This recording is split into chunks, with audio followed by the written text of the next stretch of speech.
No, I get you. Hello, everyone, and welcome Pathfinding Hell's Rebels. Uh, uh, so, um, we begin this day immediately after, you guys defeated the, bunch of Draugr again and turned level 8. Yeah. So, immediately after combat, I assume you guys would be healing. That'd be nice. Has anyone hurt? Down about a half. Octavio is the same way. Wait, take a look at me.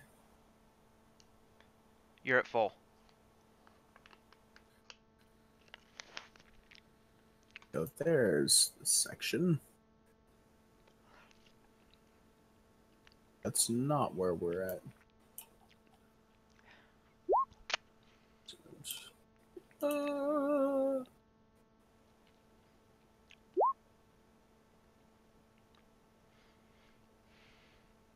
Cool.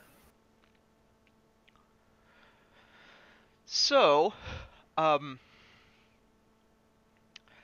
as you're healing yourselves up, you see above you come into view from come into view as though she's floating downward toward you, a ghostly looking aquatic elven woman, and she floats down to you.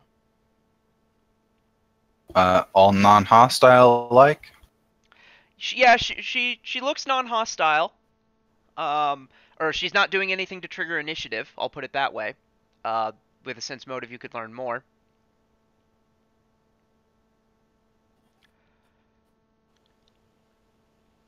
Detects magic. You do indeed detect magic. A magical aura on her. Give me a spellcraft.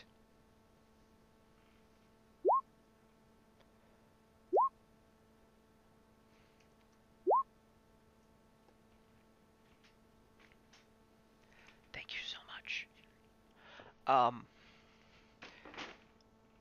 Okay. Those rolls are big, so let me make sure I do this absolutely right and don't over or under inform you.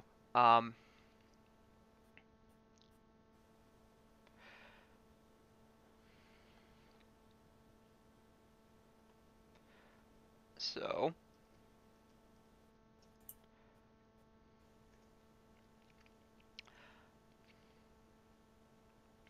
um, I'll go ahead and give you the results of that sense motive, assuming you had done it after she spoke some of the things she's about to say. As for the detect magic, detecting it for 3 rounds,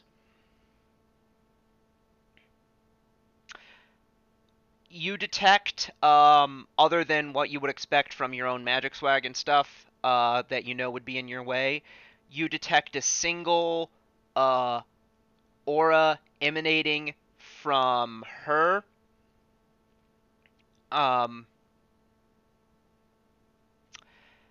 It actually should be a knowledge arcana, not spellcraft. But I'll accept that I'll accept that die roll, which would make it Same modifier. yeah. So with a 30, that's certainly 15 plus spell level. So you get the spell, which is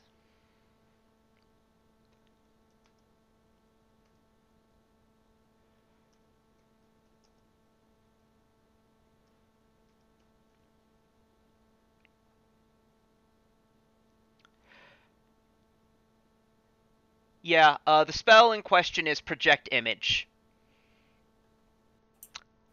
Okay. So she goes down, appears down before you, and says, "Greetings, adventurers." Okay, 15.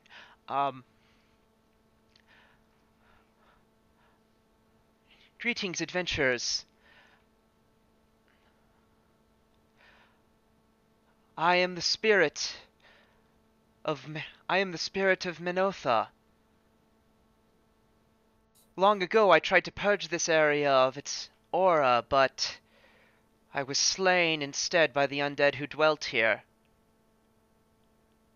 You seem competent in combat. Perhaps you could help me find rest and cleanse this place. With the sense motive... Yes.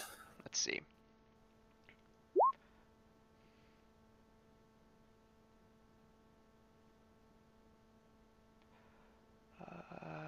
Yeah. Yeah, with the sense motive, you are sure that she's lying. Mm-hmm. Oh, okay. Darby, I'm gonna get your own sense motive to see if you pick up on that. Point. All right, give me a But- second. Yeah. Yeah, 40 is more than could hope for, so. Dear Lord, 40? Man, I didn't know we were rolling in the bank in terms of Yeah. skill bonuses this early. I'm only rolling the 13 at the moment. Yeah. Marco's a bard, they do that. So yeah, I'm quite good at performing, you know. Yeah. Yeah. Bards, they consolidate skills, so they can just put skill focus, whatever, and, it works out. So, anyways, make sure we're broadcasting properly. Yeah, we're streaming. So yeah, Darbo, you believe her. All right. Okay. Given the radius of a whisper, Marco, I'm going to say that you were able to get Octavio and your cohort, because they're both adjacent to you. So, Octavio will detect chaos and will not find anything, and will share that with you. I'll get a knowledge dungeoneering from you, by the way. Me? Marco. So you do know that, Marco, that project image and veil. So aboleths can do a trick where they veil. So what project image does is it projects an image of you. But if you've changed what you look like, it projects that. Mm-hmm. Aboleths have veil and project image, and so they can do a trick where they can project essentially whatever image they want by veiling themselves and then projecting the image.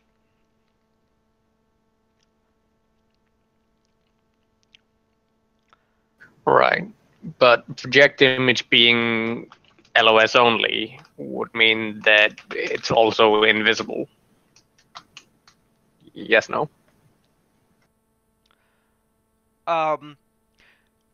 That's an interesting point, and might imply that the aboleth somehow does have line of sight on you without you noticing them.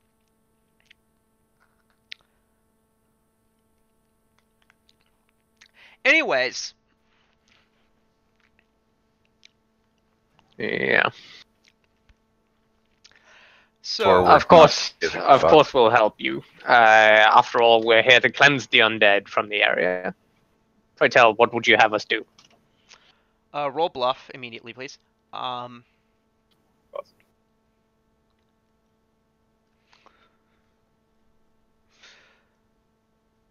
Yep. The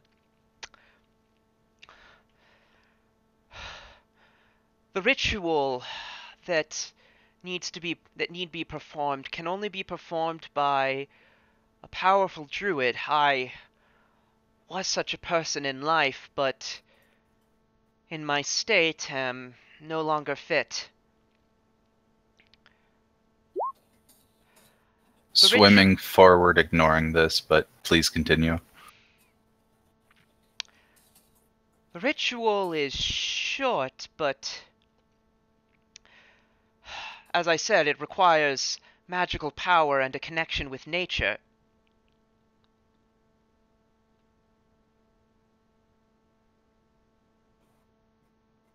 I'm no druid, but I'm certain if you have instructions, we will be able to follow them.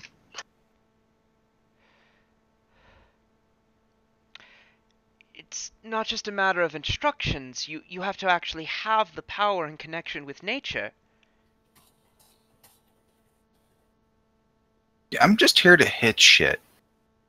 And I don't think I can hit you.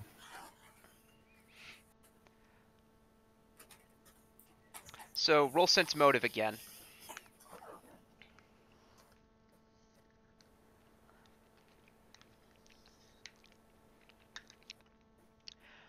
The ghost is eyeing Leon nervously, Marco. Leon, roll sense motive as well to get the same impression, if Oh, or not. Yeah, probably not even looking at the ghost, honestly. Okay. So, We heard there was another sense of corruption within here, something that spreads sickness over the land. Is this the threat you wish for us to combat? And if so, how? We have no druid. perhaps you could acquire one? Bring one here? I'm afraid the only druid in the area is weak and sickly. She would not make the trip.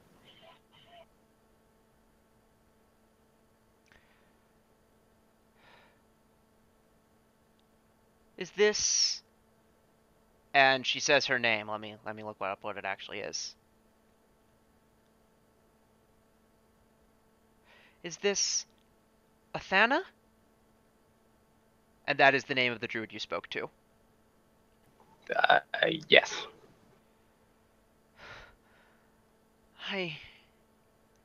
I knew her when she was but an acolyte. I think she would do a lovely job assisting.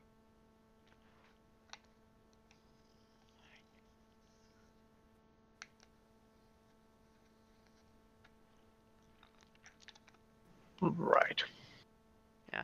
I note, Leon, that as you're moving right now, there's where the fog of war begins, there appears to be a wall. It's like the cave wall. Oh, okay. Did it light up on detect magic? Do you cast detect magic again, pointing it at that? Well, I did earlier, pointing at the elf, and I think the elf was in the direction of the wall. She was up. I'll For say... more than 18 seconds.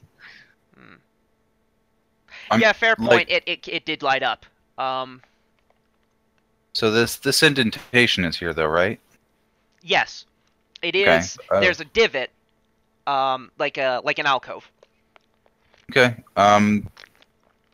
Hits it with hammer. The wall. Your hammer passes directly through the wall as though it were not there. Roll initiative. Hey guys, fake wall. Initiative again.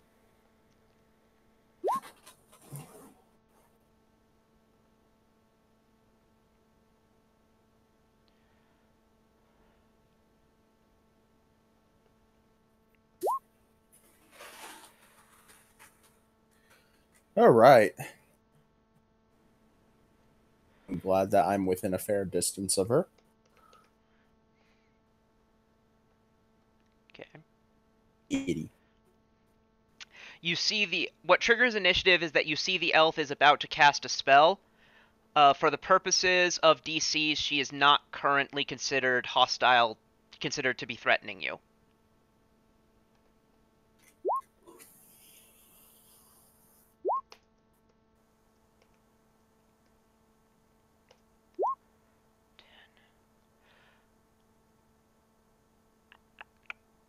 Uh, 15 plus spell level, so no, you guys aren't able to figure it out.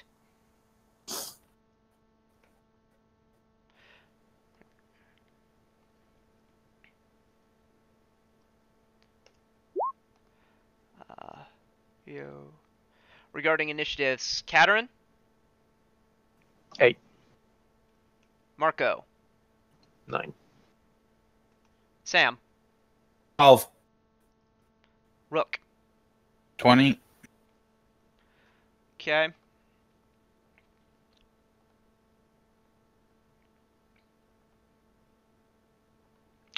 Rook, you get the first move.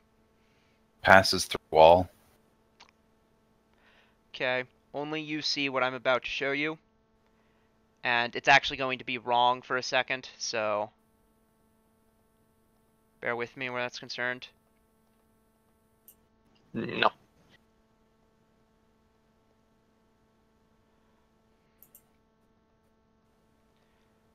Completely unforgivable.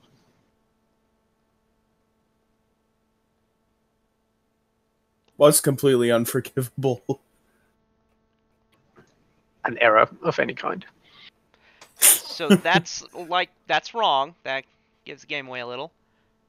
Mhm. Here. I assume I see a duplicate ghost. Yes. Okay. Hey guys, there's another ghost over here. I'm gonna do a swim check and do my actual movement, and then I can see things now, which And is there. let me depict on the map now where exactly the wall is.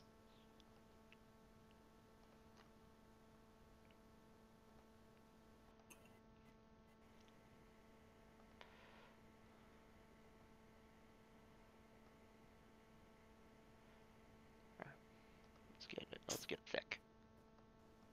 That's what she said. Mhm. So, yeah, you see a duplicate ghost. That was a single, yeah, and that was a double move because you moved. You can move twice your speed with that swim check. Yep.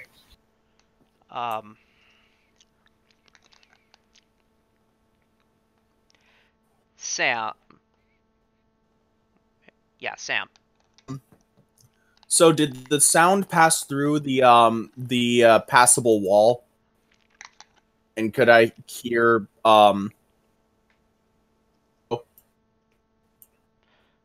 One moment. Let's see if sound passes through them. Nothing that'll say it doesn't. Physical objects can pass through without difficulty. That includes sound. So sound waves in both air and water are physical objects and therefore can pass through without difficulty. Well, I suppose physical objects in the Pathfinder rules sense is something different. But what else? And your character Oh,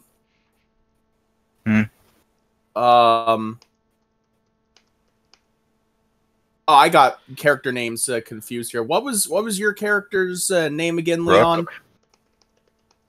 Well, so Marco, did you say that that you knew that this was an illusion or something? Nope, that was me too.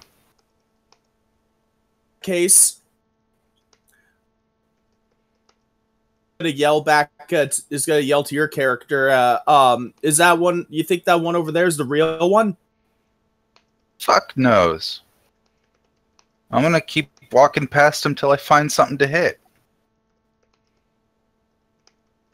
I'm gonna look at this one.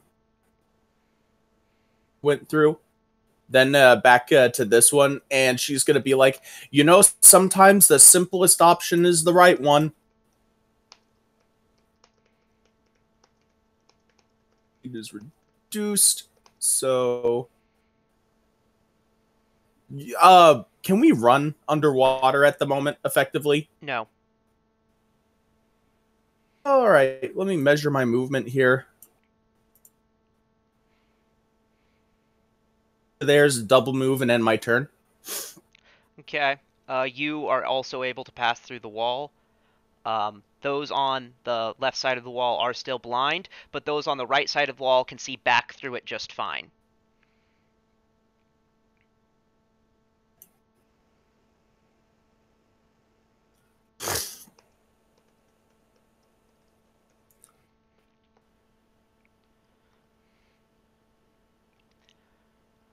So here's a fun thing to consider.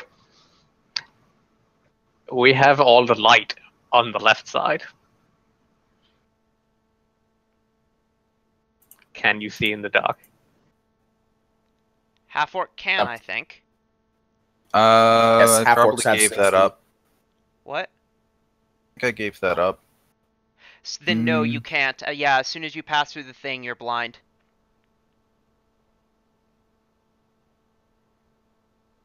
Because, yeah, it won't let light through if... Or wait, no, because it lets light through that one way, but not the other. So, yeah, you can Well, that's see... the thing, you know, whether it's a wave or a photon. So you can see... If he could... It's like a one-way mirror. He can see out, but you can't see in. And because he can see out, then the light from your side gets to the side that Leon and Darby are currently on. So That is some great shit right there. I love that. Yeah, for the purposes of illumination, that will be the case. If Leon were carrying the light, then you would suddenly go blind when he passed through, but not the other way around. Yeah. In any case,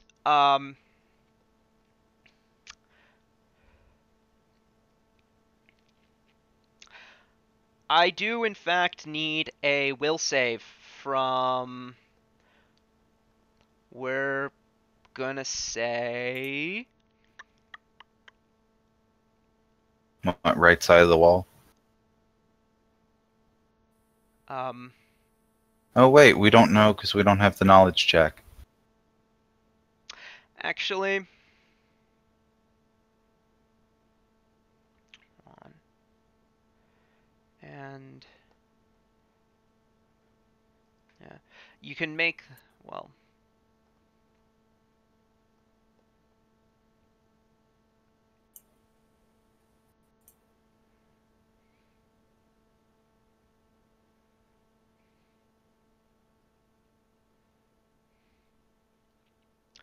Yeah, who cares?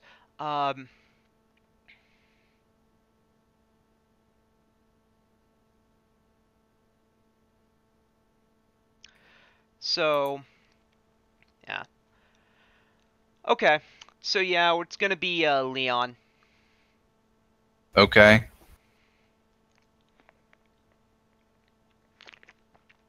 With a natural 20, you win your will save. Yep. And...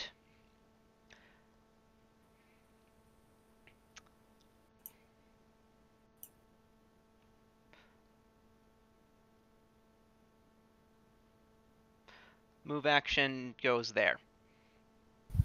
Okay. Barco.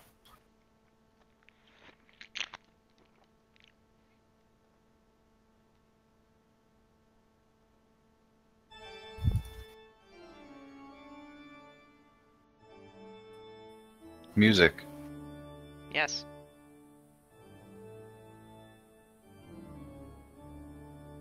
I swim to there.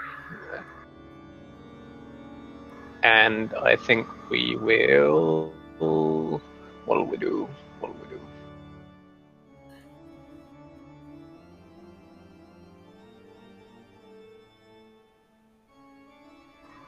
Do I want to count a song or inspire courage? What do you reckon? Went that away. So this... Does he have sonic wall language dependent effects?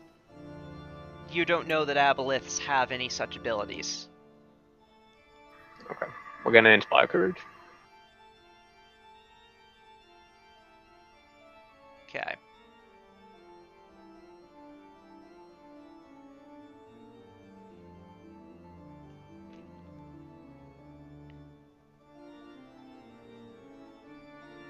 That's it. Caterin.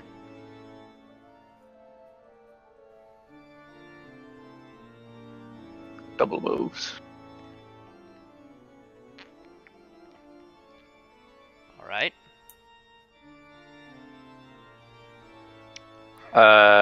Ball stare on the ghost. Alright. Or no, hypnotic stare. That's what it's called. Okay.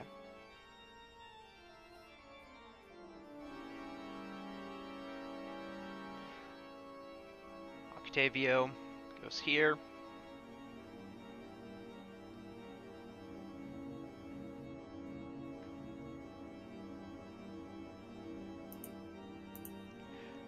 Rook's turn again.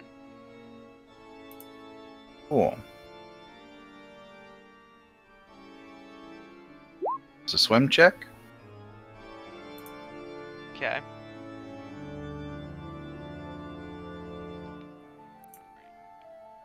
That's 30. Did you not get a swim feed last time? No, I didn't have it because I can swim. Pretty sure we still spent charges on everyone. Nope, the one broke, remember? Yeah, for Marco, but then Cat cast on everyone else. I don't remember that, but alright. Suddenly a thing. We spent 5 charges of Touch of the Sea. Sure.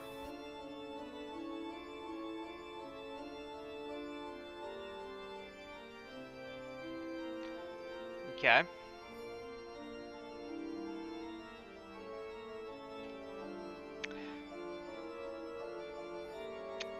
Rook, make another will save. Okay. Is this a spell? It is a spell. Katerin can certainly see what they're doing.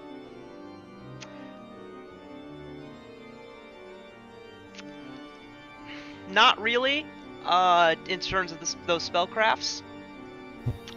However, so Marco, you suddenly feel do everything they say-ish. Mm-hmm.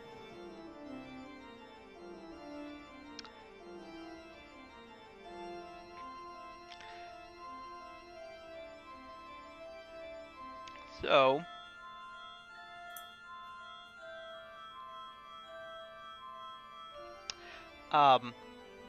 as of immediately, you hear, "Please drop your weapons and ignore this combat," and you do so. What? Okay, Why not get a then. save? No, did I say Marco? I meant Rook.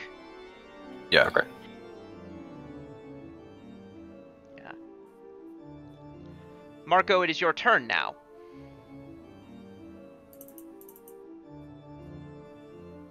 Is that a one round effect or You don't know.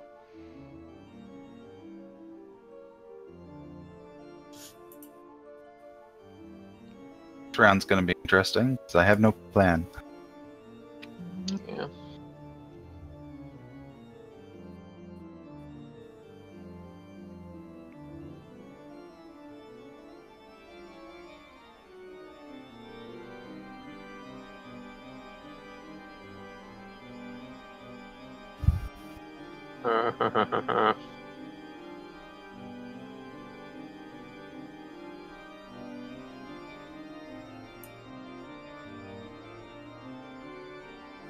Do I have a way to counter this shit? Is the question.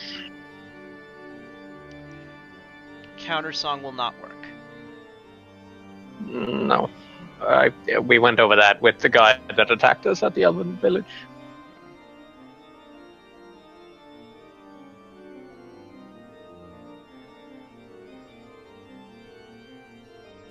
No, I don't think I have a way to counter it, unfortunately. I suppose I could dispel. Okay, well.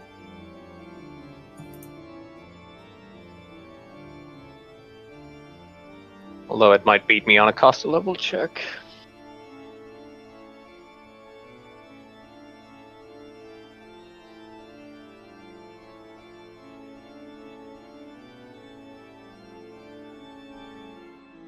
Let's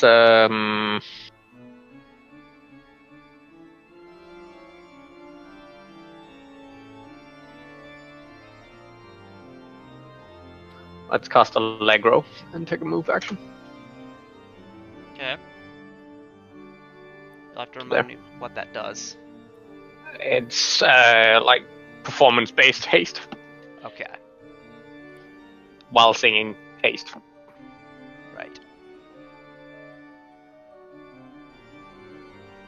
Katerin.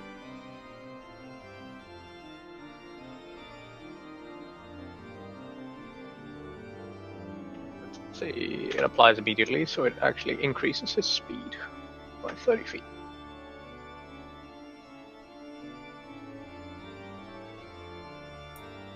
Cat is gonna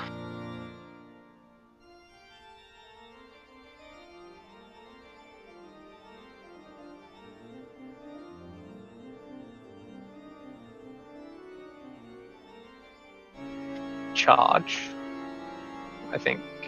Yeah. So standard charge to there. All right.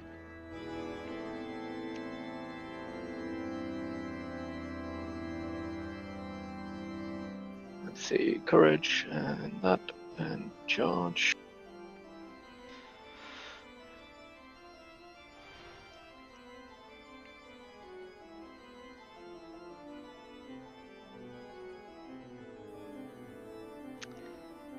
$25 is enough to hit. Okay. 10 damage in that case. Okay.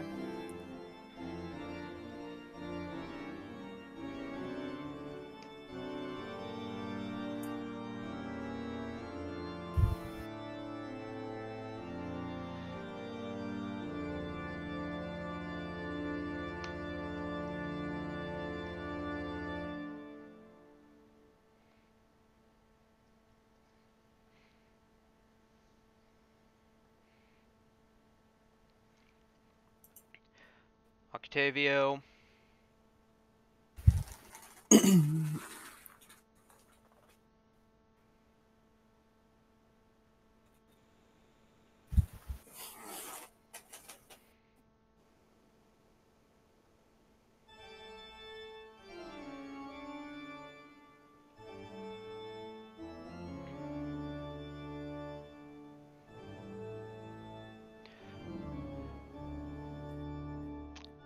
Rook. You still don't feel like attacking your master, and in fact, your master tells you to swim, sort of swim, or actually not anything. No, he just tells you to sit there. Okay. Is there a save for this? No, Sam. I need to double move still. So I get behind our Hell Knight friend here, and because that's a double move, I end.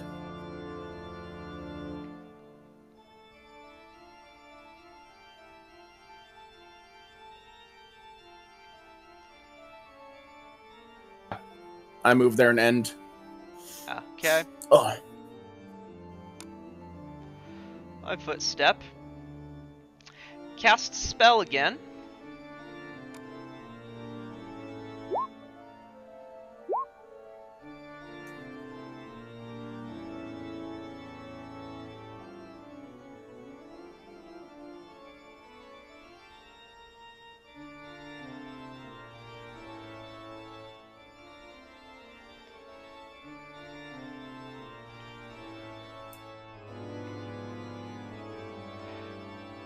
$26 is sufficient. Katerin recognizes that this is Dominate Monster.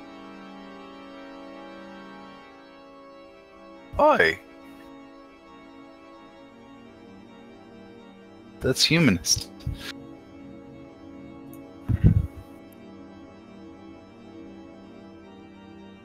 Who's the target? Octavio, and he loses. He drops all his weapons. Yet. Marco.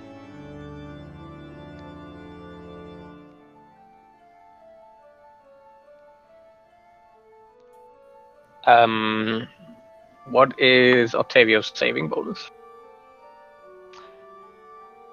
You don't know what a saving bonus is. Okay, is he strong of will or is he weak-minded? For a creature of his power level, he's maybe a little weak-minded, but not outrageously so. Alright, immediate action to give him another save with saving finale. Oh, him, not me. Okay. You were Still too far away. loses. Yeah, fine. Okay.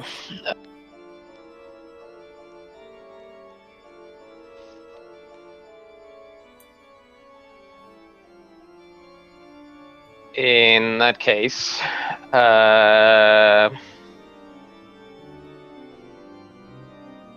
step and double attack. Or full attack, rather.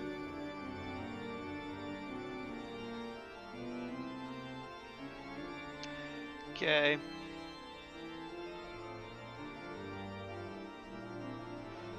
Of course, you're taking penalty. Is that taking into account the penalties from distance?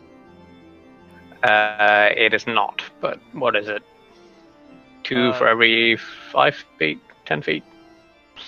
It's 2 plus 2 for every 5 feet. So, 1, 2, 3, 4, 5, 6, 7, 8.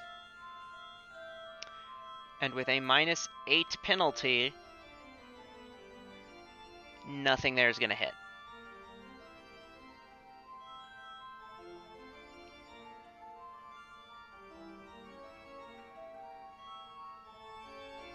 Katerin. It's -2 for every 5 feet. Okay, So, -6 then. -6, surely. Yes. 31 will hit. Alright. Then 16.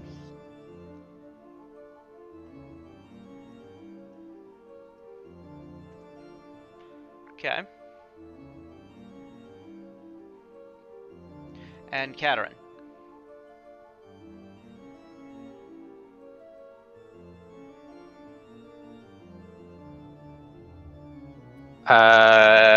Blindness, deafness.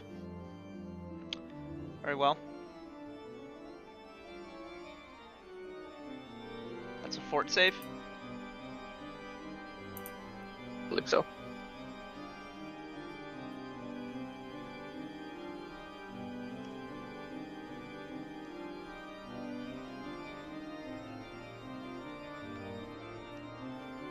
Saves. Yes.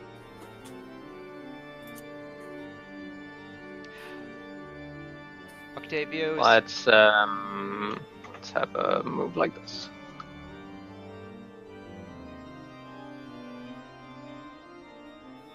That's it. Octavio and Rook are standing there. Sam.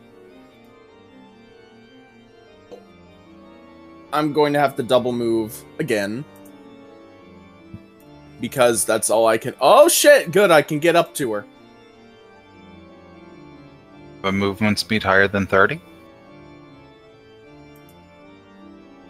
Oh, wait. Shit, I can move, my full speed. I've been stuck thinking that my armor was the, what was it? The breastplate from before, and not the mithril breastplate. So I've literally been shirking myself 10 feet of movement speed this entire time. So you have 40 speed. Cool. Oh, oh shit. I say, wait, I wouldn't know that. So I'm just gonna move up there and punch. Okay. See here. Total bonuses. Okay, let's see how this goes. Yeah! Crit threat. Um,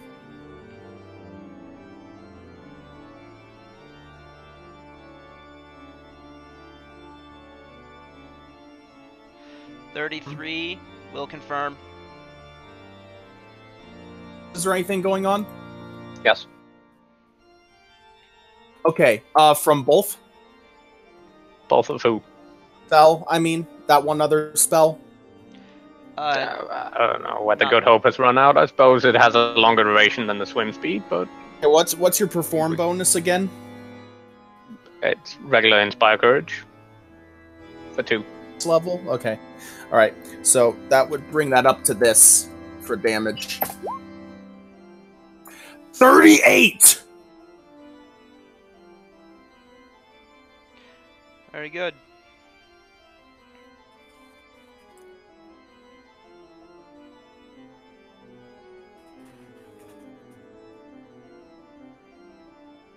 I can do.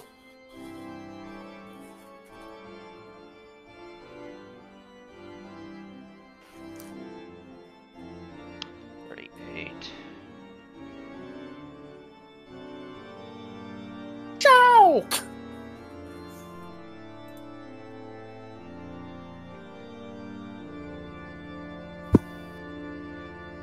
Five-foot step.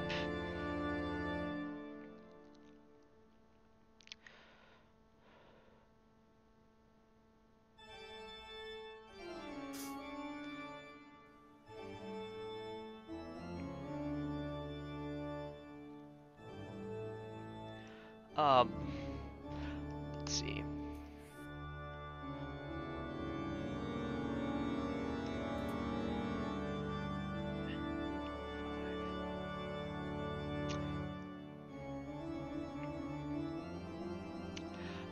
Darby and Katerin need to give me will saves.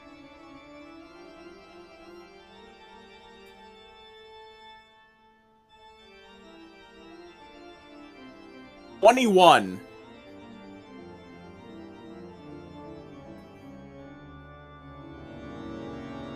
Okay. You having succeeded, I need one from Marco as well. I feel like something tried to confound my mind.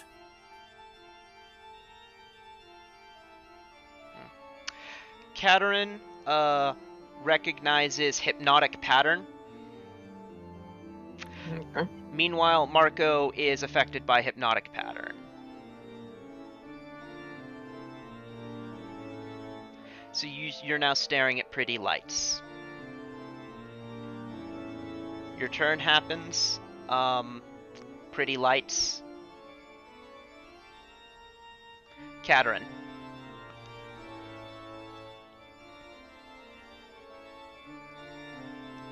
So, hypnotic makes me fascinated, right? Yes. But we are fighting, so isn't the thing obviously threatening? No, or that's obviously like hostile, whatever the term is for fascination. Normally, fascination in combat is no go. I think it's that you no, I think it's that you being attacked makes fascination not work. Any Sounds about potential right. threat, such as a creature approaching, allows a new save. Any obvious threat, such as drawing a weapon, casting a spell, or aiming a weapon, Okay, automatically yeah, breaks it. You're right. I will go back in time then. Okay. And have Because, do... I mean, otherwise, don't get me wrong, but I think some real shenanigans can be made with bardic performance, because I have that yeah. mass fascination thing.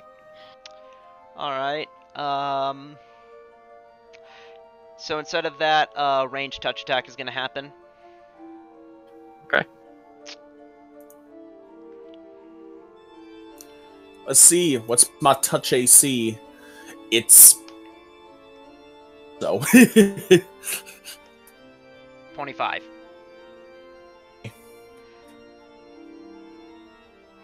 It's Ray of Enfeeblement, and Darby, make a Fortitude save for half. Yeah, this ain't gonna go well. 22! Holy shit! That will save. So 6 plus.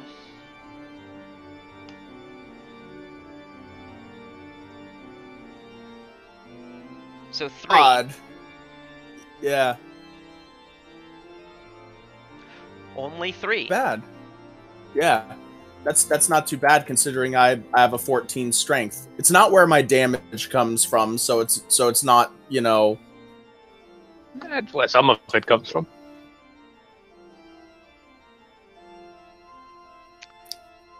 Rook is dominated. Sam.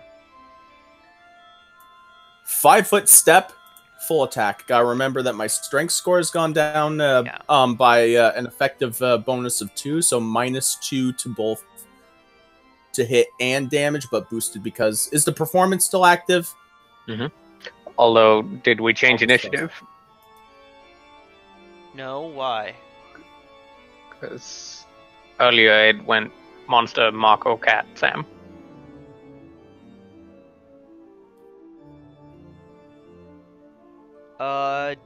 And this time it went Sam, monster, dominated, Sam. Yeah, you're right. I skipped Marco and Cat. So Marco. Okay. On the presumption that Sam is not yet in melee, Yes. I will take a step to there Back there. and do a full round. I'll step to there, actually. Because water. Yeah. Taking a mere -2, you do get one of those. You get the best of those to hit. So that's 12 plus 3, which is 15. Okay. Cat is gonna swim. There. And then ready an attack for when Sam comes in closer. Sam. Okay. Oh, I get a flank too. This is wonderful. Okay. 5 foot step. Right. Hit. I make a Bruce Lee scream. Okay. 22 is not enough. Damn. Wait, 'Kay. no, or... Yeah, I'm right, it's not enough. Attack is part of a full attack. 18 is not enough.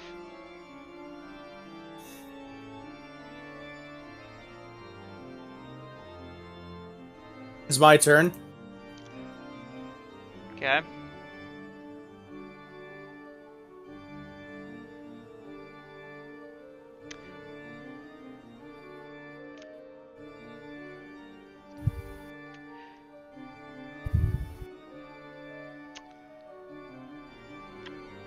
Casts defensively.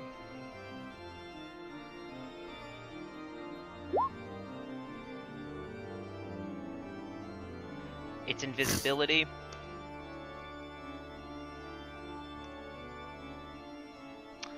(15 plus twice spell level), so nope, fizzles. Darn.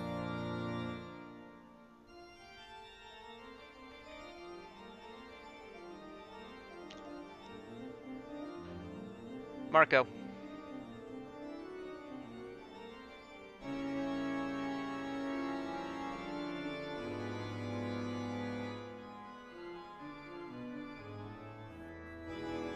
Yeah. Hideous laughter.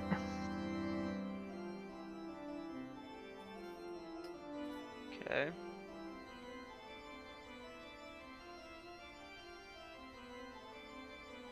Please keep in mind the hypnotic stare penalty. Yeah.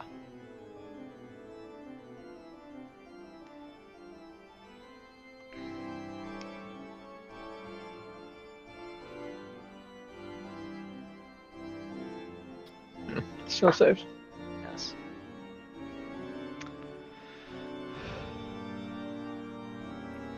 I will take a move action nonetheless to here, drawing a sword on the way. Okay. And Cat.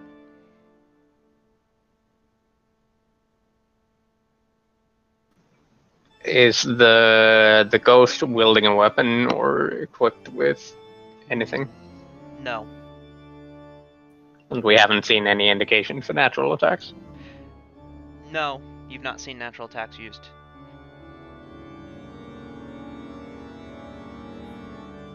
not done anything but cast spells.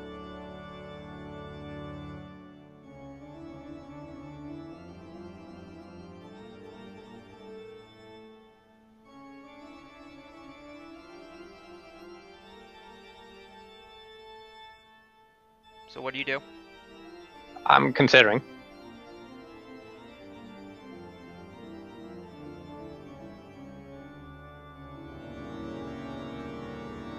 I think we are gonna. Let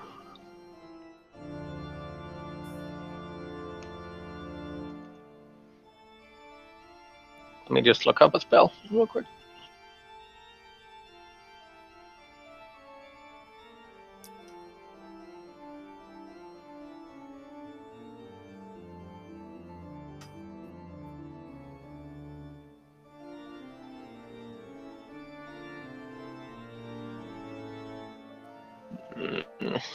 I continue with melee.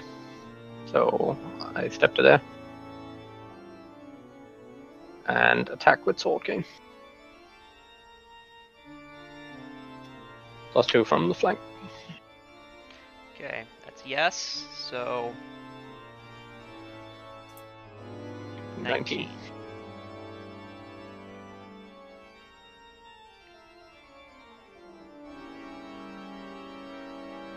Sam.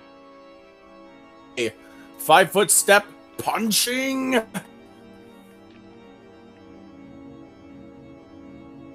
And I'm assuming will not hit. Come on, good roll, good roll, good. Oh boy! Okay. Roll confirm. No. But that is still a strike. A square strike.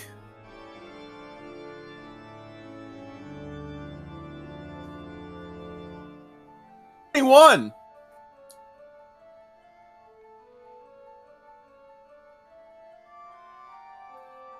How's she looking? On.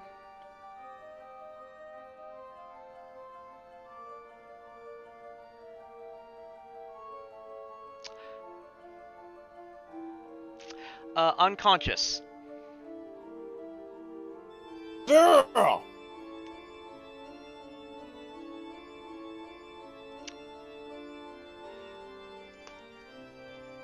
Strikes badass Bruce Lee pose. And after a failed con check, completely dead and like a fish. Immediately loses her cool seeing this. Is just like, holy shit. Okay. Swims down, grabs hammer. Swims over, proceeds to beat it up some more. Okay. Well, it's a big fish. We should check its stomach. I'll get there eventually. For us. What would you be looking for exactly? A license plate. Car bumper. We have definitely outlasted the duration on Touch of the Sea, though, so I'm gonna try a bunch of these.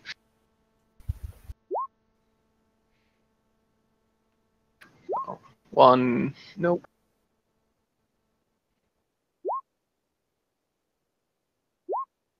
And there it goes.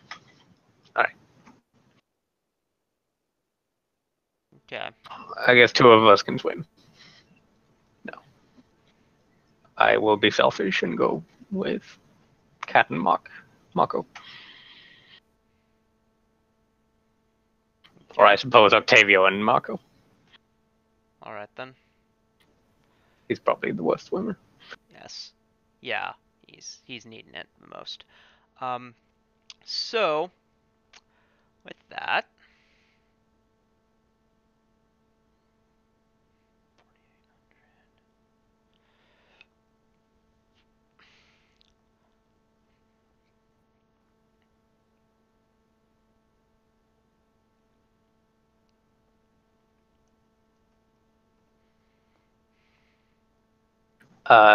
Is there anything else in the cave? Well, now that you see its true form, you see all the treasure that it has on it. And Kevin isn't around, so who's gonna be secretary? Oh, Notes. I did Give it me a last second, time, chat. so Okay. Notes here. Give me a second. Open up my notes. Okay. So the following things are on their body: a pale blue rhomboid ion stone, Okay. a ring of protection +1, Sorry, one moment. My cat just decided to jump on me and dig its claws into me. But what was the ring of protection? +1, Okay. and some strips of seaweed with arcane writing on them.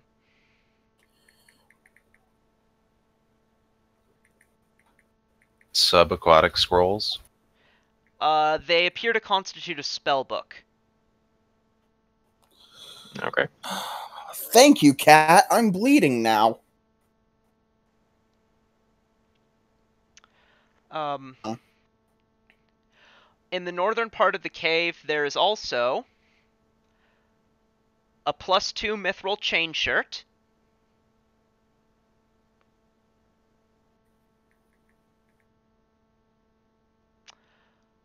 a +1 mighty cleaving greatsword,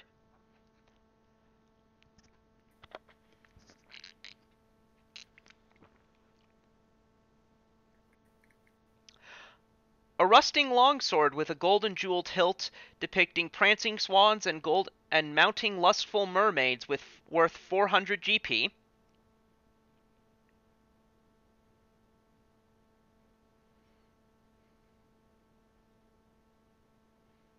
Okay.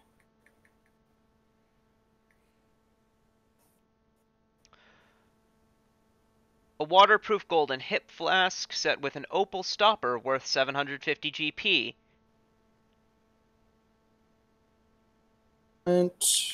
And containing an elixir of truth.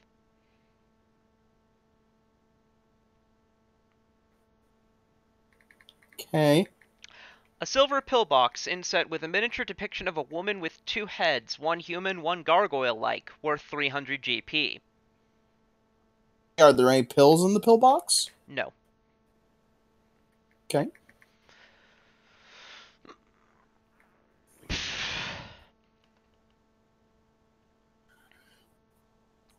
Okay. So, Thing. you're under there. You've defeated the aboleth, but there's still the matter of... let me actually read the description of this area. The walls of this underwater cave are etched with thousands of strange, twisted runes, creating a tangled, multi-layered mess of writing. The runes glow and pulse with soft green light, giving a sickly atmosphere to the chamber. Over 24 decaying elven bodies float here and there in the murky water, adding to the cave's already grim ambience.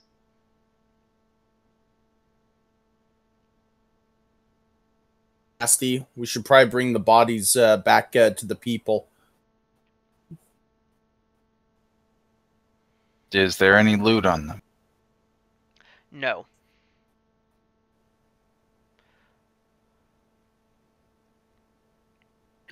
I want to check out the spellbook.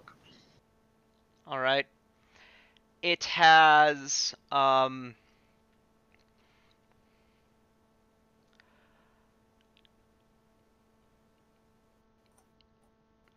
see.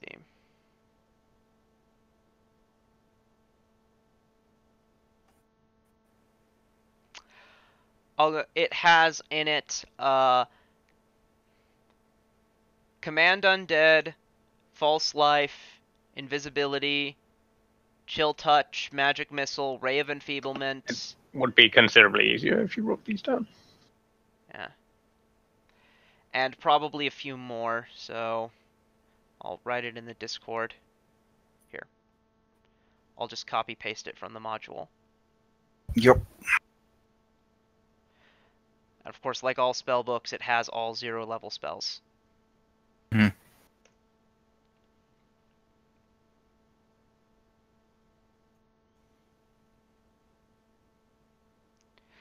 And it probably has a few more spells than that. That's just the ones that were prepared. Yeah.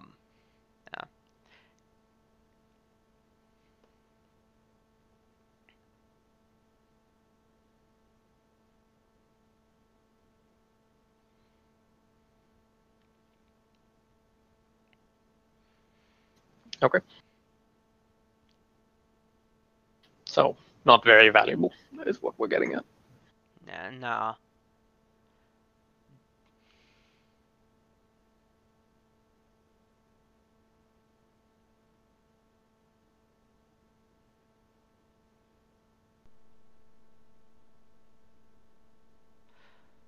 So, Alright, let's get out of here, I suppose.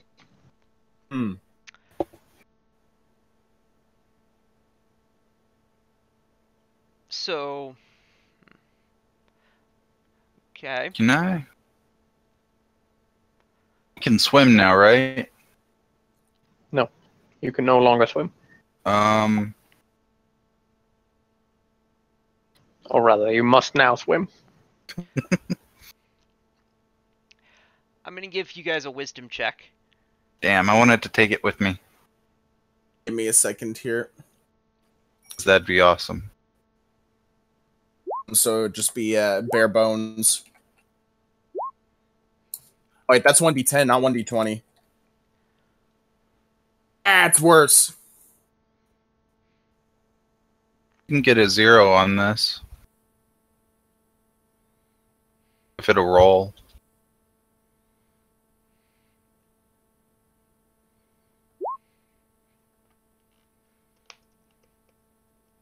Six is wonderful.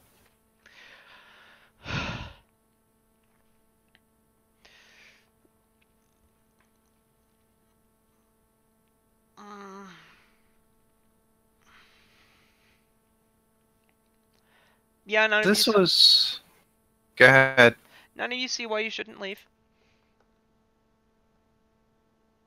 I mean, I'd love to take this thing with us, but I can't swim, so somebody else probably should try. And I mean, this didn't feel like a boss fight to me. Don't think so. I mean, aren't we here to like close some crack or seal in some bullshit thing? You're here to stop the sickness. No, we're here to cleanse the eye, but haven't we just done that? It doesn't feel like it to me. No, it's not Okay, at all. well, what does cleansing the eye feel like? Not this fight. I want to smash something to death, damn it. I don't know. Pluck out its eye, take it. We'll have them cleanse us when we get back.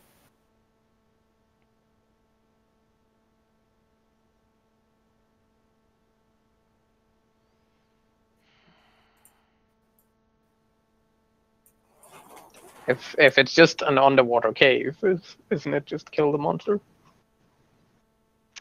So I'm going to read the description of the room one more time. Okay. From VRB. The walls of this underwater cave are etched with thousands of strange twisted runes, creating a tangled, multi-layered mess of writing. The runes glow and pulse with soft green light, giving a sickly atmosphere to the chamber. Over 24 decaying elven bodies float here in the murky water, adding to the cave's already grim ambience. Alright, so there's some rune magic going on. It would appear so.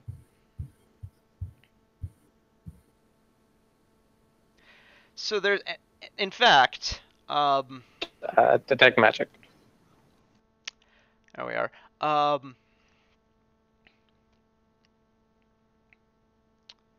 Let's see.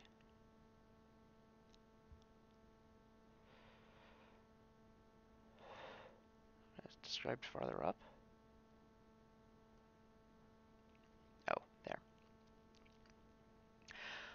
So strong aura of necromancy.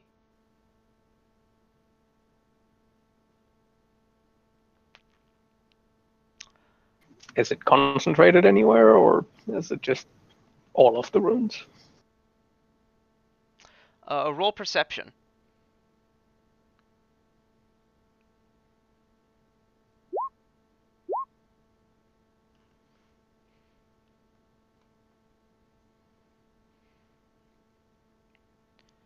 Okay.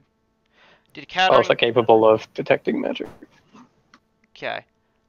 So she detected magic as well, and have her make a knowledge arcana check so that she would identified the runes herself independently of you.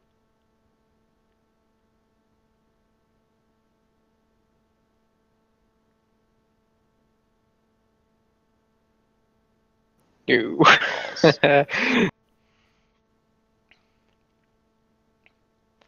That So, being said, we might talk a bit back and forth. We need to find the nexus kind of thing. Look around. okay.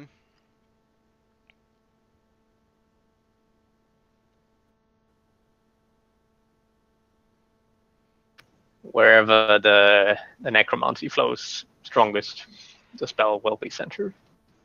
If we destroy the source, the effect should recede. Yeah, you can tell that there should be such a place, but you kind of can't. You kind of just with those rolls can't tell where it is. Okay. What- Inspire confidence, and then spend however long it takes us to find it with taking 20. Look, why don't we just move him and all the other shit into the other side and see if the lights dim? Okay. Um. As long as we can get that done within something like 10 minutes or so. Yeah. I believe it takes 10 times as long. Or no, 20. 20 times as long. Yeah. But, it's a matter of how long does making a perception check take. If it's a round, then it's up to 2 minutes. If we're spending 10 rounds, then it's 20 minutes. If Yeah. it's anywhere in between there, then it scales. Yeah. So. They have a hard time figuring out how minutely we would need to study the runes in order to follow the energy with detect magic. So within a reasonable amount of time, you are able to tell that the pattern of pulsing light in the runes there seems to be a particular rune that's at the center of this pattern. It is located here.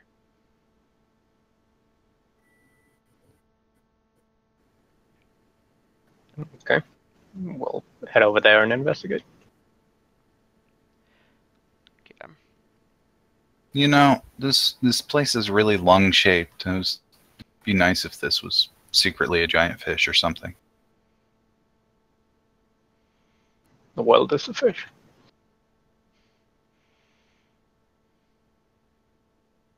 Shit, how'd you know?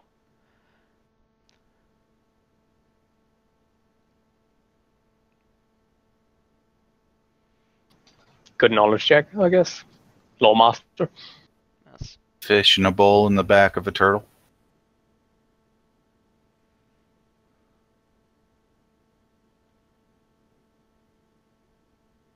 You point out this rune as you're trying to figure it out. And We'll head over and investigate. Yeah. in the state of fuck it, I hit the damn thing. Well, All right. Make first detect those magicals. that can be it can be an attack roll to do damage, or it can be a strength check. We're gonna attack roll that thing. Okay, it's a rune on a wall still, so hitting it is trivial. Still, huh? As in, it is still, it doesn't move. Yep.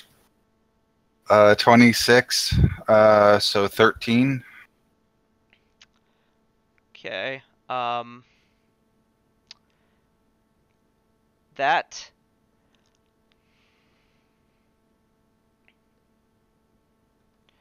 One moment.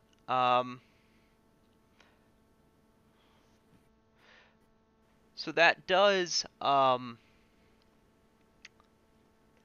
do some damage to it, even though you feel like it has some hardness. However, because as you smash it, you feel some feedback go through your weapon and channel negative energy into you. Oh, cool. I hit it back. It hurt me. All right. Try not to kill yourself.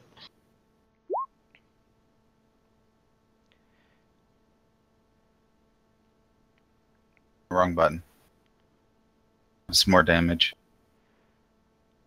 You don't think it's just going to keep doing the same thing? 11. It'll run out of power eventually. So 20, how much? 11. Given that I'm underwater. 10 points of damage to you. Okay.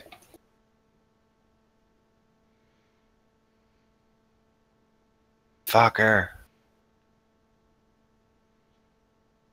You know these ones cost money, right?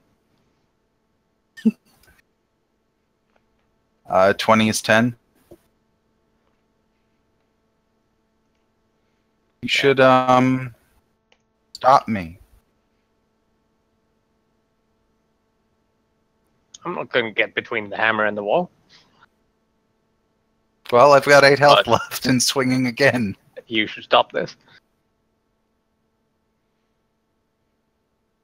Well, But it's like Fuck it, it's if you doing wanna- something, right? If you want to knock yourself out, It's doing a little. then do it.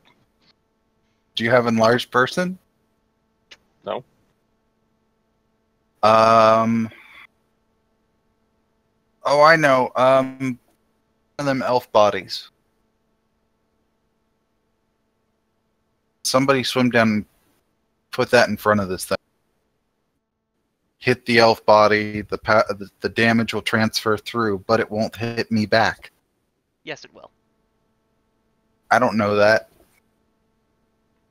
Like, if you want to try this course of action, you take it away. Yeah, I can't swim that well. Octavio objects to the desecration of their bodies. They're already dead, drowned, and fucked up. But okay. Be sure to remember that after you knock yourself out.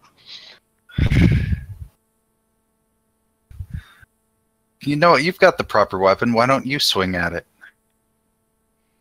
How do I have the proper weapon? No, him.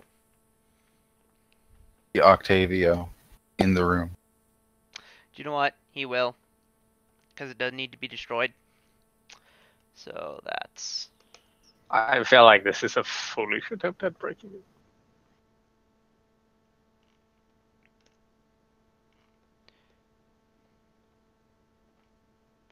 Have that Aeneas caster. I don't think you'd have it on your list, but there's a spell to write runes and engrave shit. Yeah, there's... Could you not just magically write it over it? Well, I was thinking more along the lines of dispel. You can do that. Well, yeah, but you guys are having so much fun sapping yourself on the electric fence.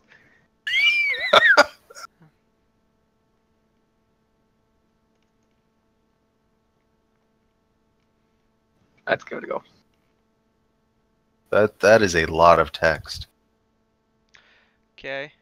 Caster level Whatever's check in the compendium. is... You know? Caster level check is 19. Is it 10 plus caster level or 11? Are many things that are 11? No, but I think Dispel Magic might be one of them.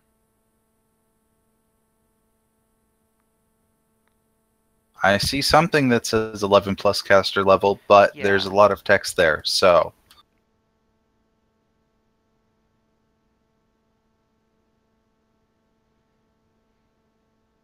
Compare it to the highest caster level, D11 plus the spell's caster level. In that case, it doesn't work. Motherfucker. So you take 18? Is that what I'm seeing? No, that was to the thing, but yeah, Marco does take 8.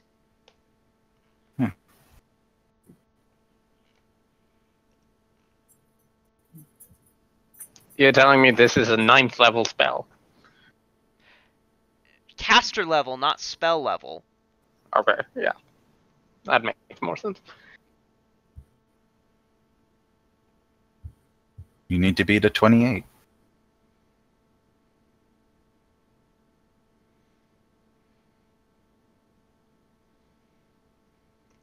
Well, I mean, I can keep rolling as well, but I think Octavio that's about smashes it. as dumb as trying Good. to stab myself to death with the fence like you were. Well, we're damaging it. It's gone Are now. you? Yes. Okay. I thought we were just hitting a wall. You know? Yeah, no, you were damaging the rune the whole time. Or they were. Okay. Mhm. I didn't gather that. Yeah. It had to beat its hardness and the stuff, but it was being damaged.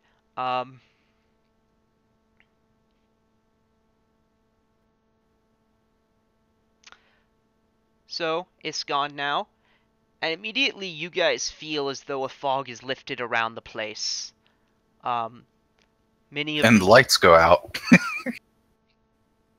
many of the other runes stop glowing. Right.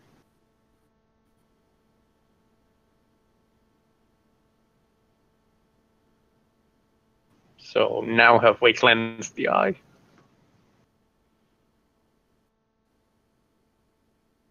You think you might have. You think you might have. Alright. Let's get the fuck out of here then.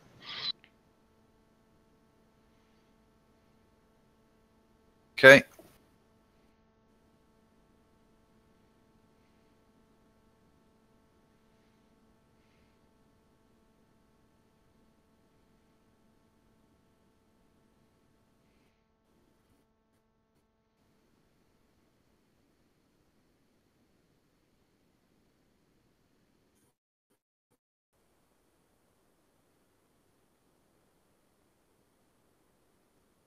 Okay.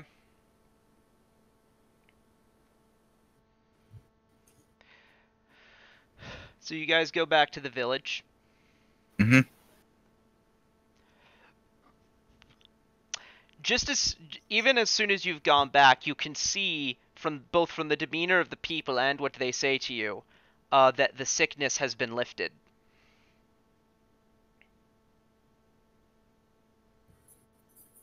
Okay. Okay, now I'm back. Now that I've got everything I need. Would be best if you said when you leave. Got loaded. What happened while I was gone? Oh, we smashed the rune.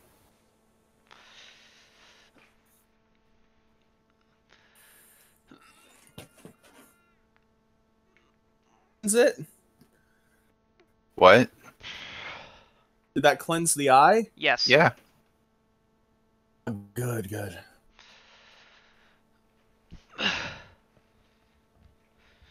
Right.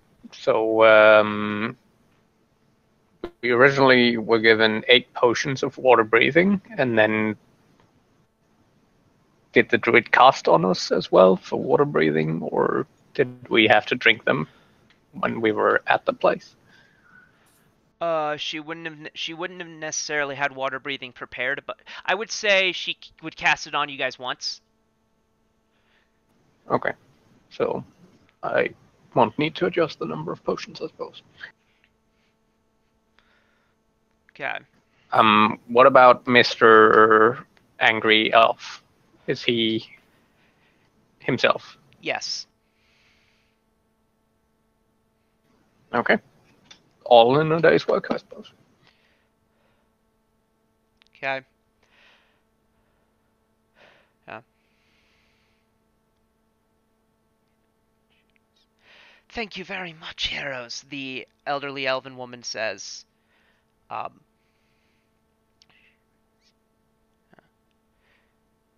She, if you, Bow. Happy to oblige, though I'm not exactly sure what it is we killed out there. It was an aboleth, but why it's here is a good question.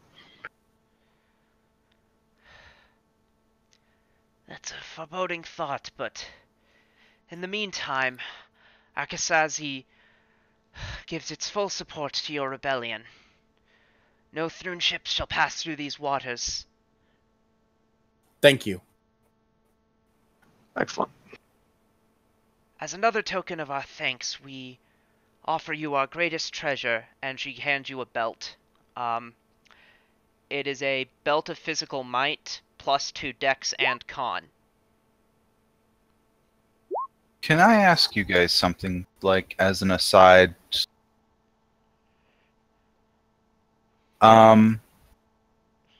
Given that we have a captain pocket, as to say, should we actually ask them to just kind of casually keep doing what they're doing so that the guy in our pocket can freely move around?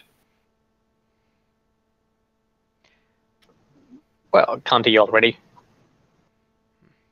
I mean, if they're obstructing the waterways, not completely, but for the better part of the area, Yeah.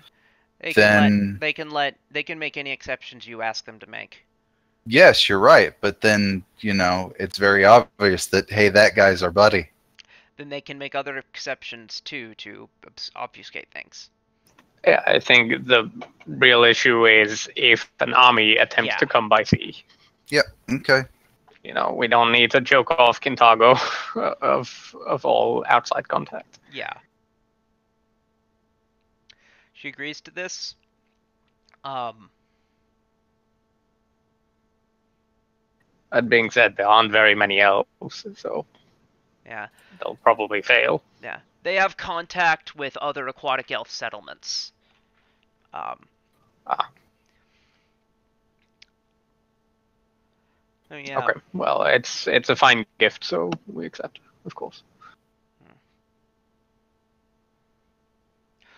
With that, your 5 aquatic elf friends are still a team with you.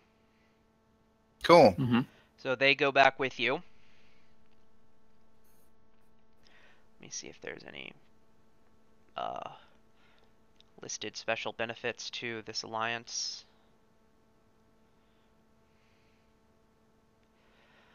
Because we will, of course, then now have a rebellion turn. Oh, cool. That means my items. Yeah, I believe it does.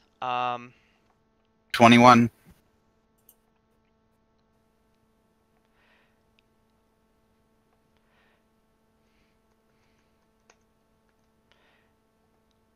Yes, your hammer is done. Did anything happen? No, it's perfectly fine. Okay.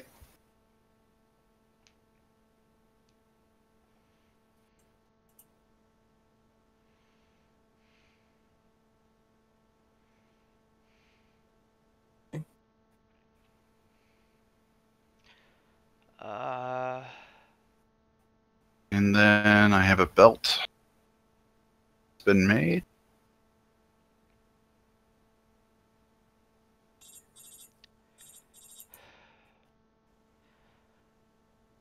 Did I give you XP? I don't think I gave you. By the way,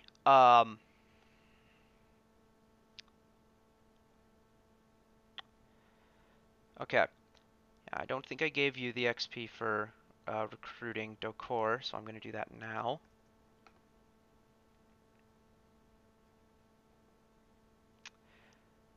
And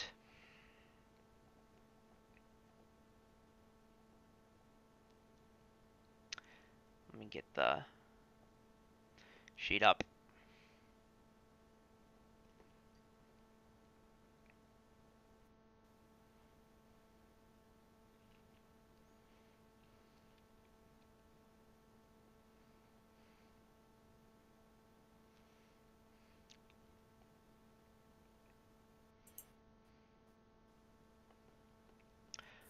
Oh, this adventure, if the PC, since you allied with Head of Haste in the previous adventure, you also replenish your stock of supplies as this adventure begins, which can be now, because I forgot about this, and can place a bunch of caches, so you can do that whenever you want. Cool. Sorry, we replenish our stock Of supplies. It gives you a bunch of caches. So, Okay. you guys haven't been using those, so... So, before... I'm not sure how they're supposed to work. Like it just seemed like you're spending a bunch of money on buying consumables to put around town, but you never get to use them.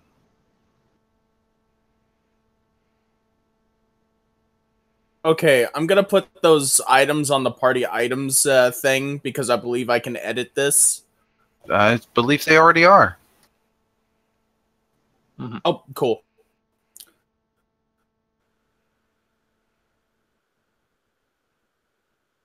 Okay. So, before... it would be to your benefit to, before the rebellion turn, try to recruit another noble house, so that you would get their benefits during during the rebellion turn. I suppose.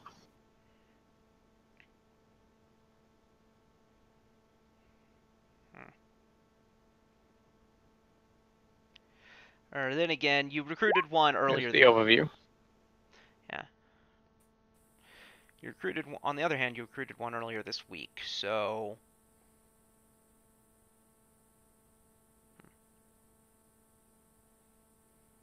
It's just a matter of whether we have time for it during the week or not, I guess.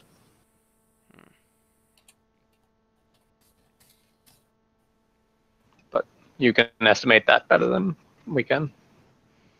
I mean, we spent, 2 days on transportation each way and 3 days I'm waiting. gonna say we're gonna go ahead and do the turn, and then you'll be able to do it afterward, potentially. Okay.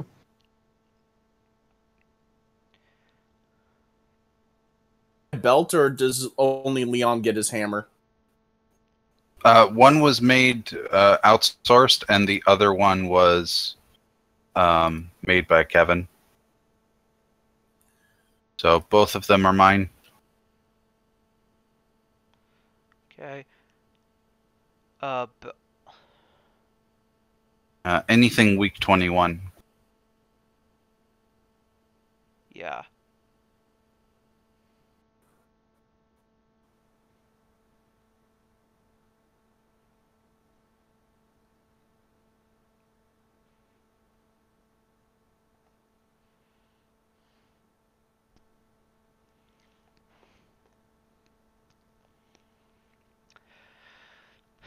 So.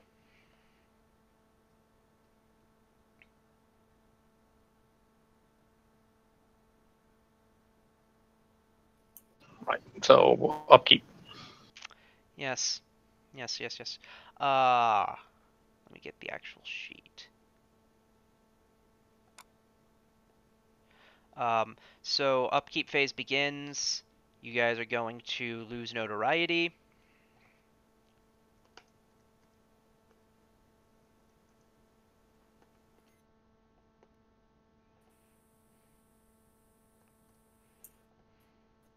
Your notoriety score is now a mere 14.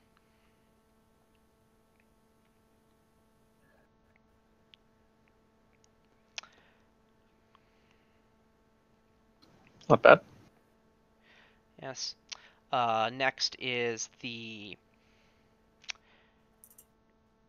Let's see. None of the other things are generally applicable. Well, we have supporter attrition first. We Yes. auto-win the loyalty check, lose d6 of them, then increase rank if possible. Nope. Deposits, withdrawals. Nope. So we go to activities. Yeah. If you've done the attrition, that is. Let me do that real quick.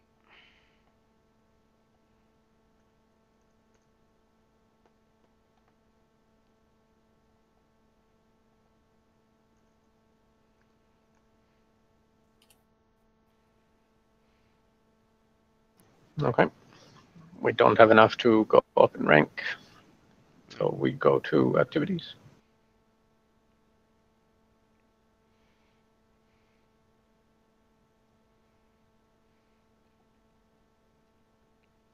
Let's see, we're rank 9, so we have 3 actions plus 1.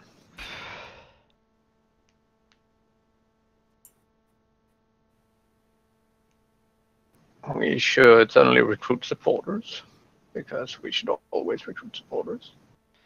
Yes. It's yeah.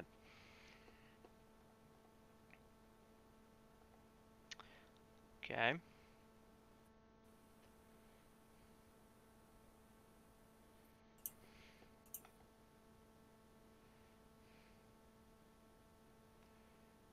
Didn't we have a thing planned for spread disinformation?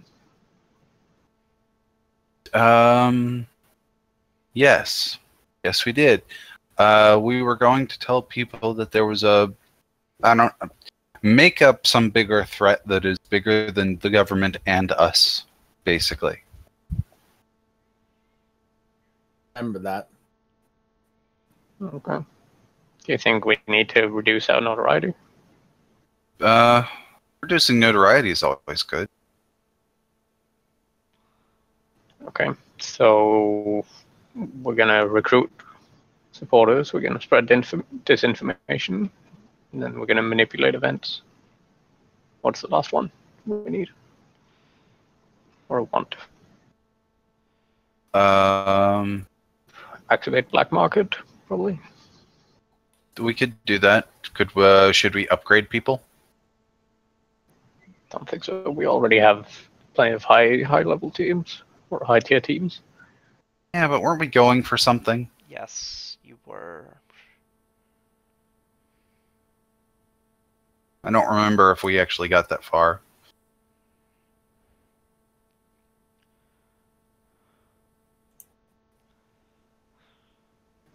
Okay. That's, as far as I remember, it was just the black marketers, which we did last time. That could have been it. Yeah, could be.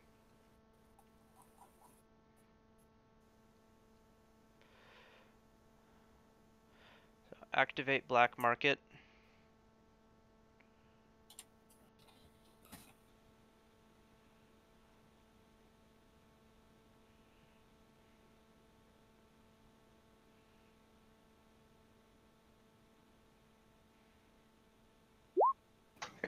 These are the ones. Let's spend the +2 on. I don't know. It's either recruit or spread. Yeah. Be thinking of things to be on the agenda for the next Silver Council, by the way, because that is going to be a thing every week. So. Yeah. All right.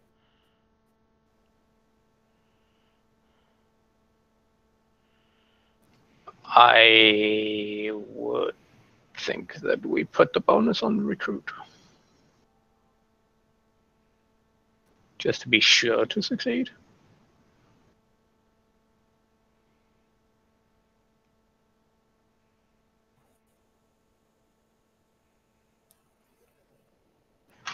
Let's give that a whirl. Okay. So we'll start off by recruiting supporters. D20 plus 4 from other effects. That is officer bonus and ally bonus. Okay. And what do we have? It's a loyalty check. So 11, 29, I think it's 10 plus rank. So it passes.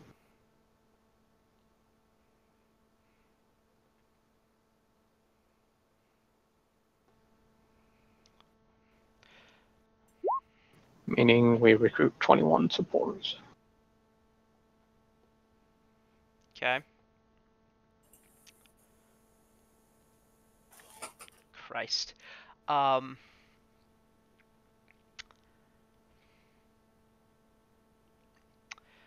So that leaves activate black market, which you need to check for, but otherwise just do. So just roll that. Yeah. Let's see. Secrecy, we have a plus 15. And if we send a team to do it, they get a plus 8. So it cannot fail.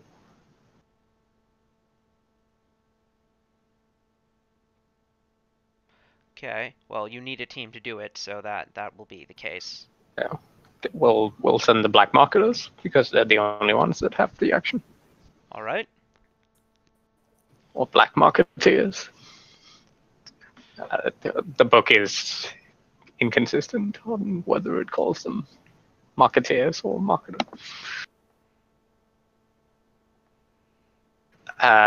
Spread disinformation needs a team.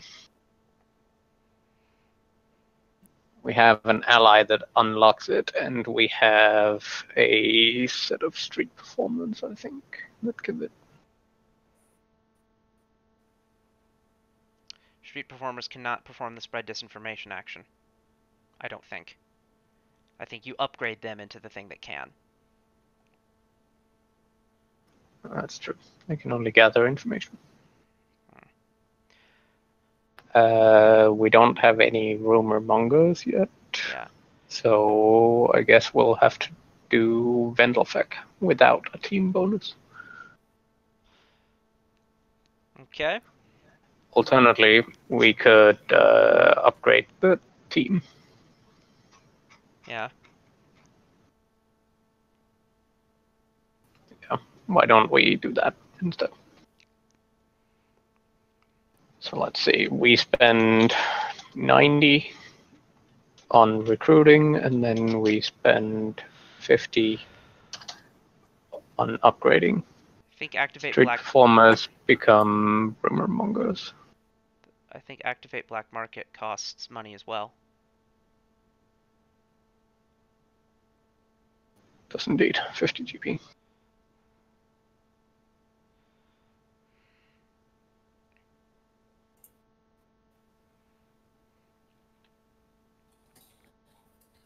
And our last action was manipulate events, which just occurs. Okay.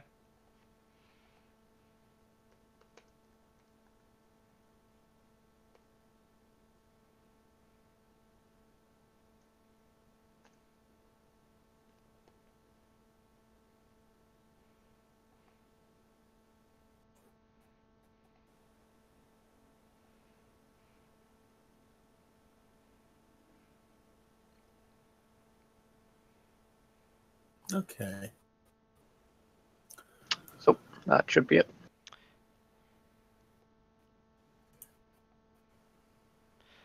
That's all the actions. I'm checking. What the?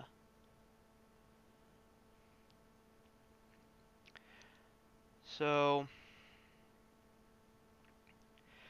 two bad things for manipulate events. Shit. Okay. Dangerous times. The streets of Cantargo have grown particularly dangerous.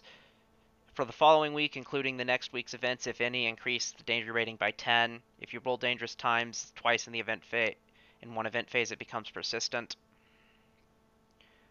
You can, if a rebellion officer succeeds at a DC 20 intimidate check to spread the word about the rebellion's strength, the danger rating is halved. The danger increase is halved.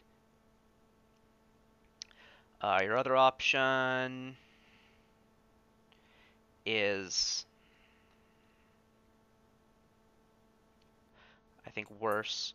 Missing in action. Randomly determine one of your teams that was committed to an action this week. That team accomplished its goal, but soon thereafter went missing. During the next upkeep phase, you can attempt a security check. If you're successful, the rescue team returns to your base, but must wait the next week to be used for rebellion actions. If you fail, the team remains missing for another week. If you roll natural 1 on this check, the team is lost. If no teams were committed to an action this week, treat this result as a roll of dangerous times. So, a team danger rating goes up or a team goes missing.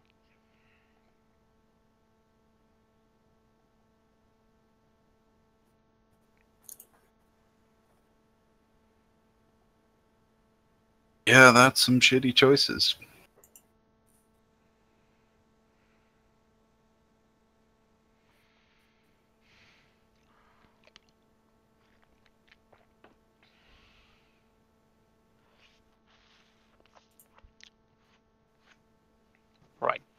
So dangerous times it is.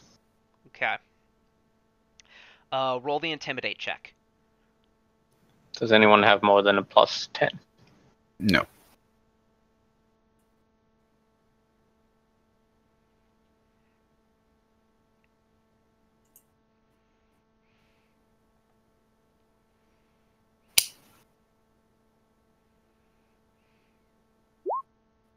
Fails.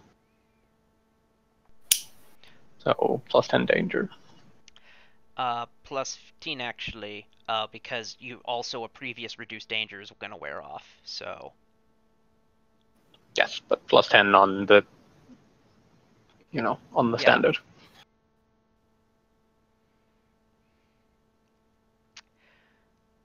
So,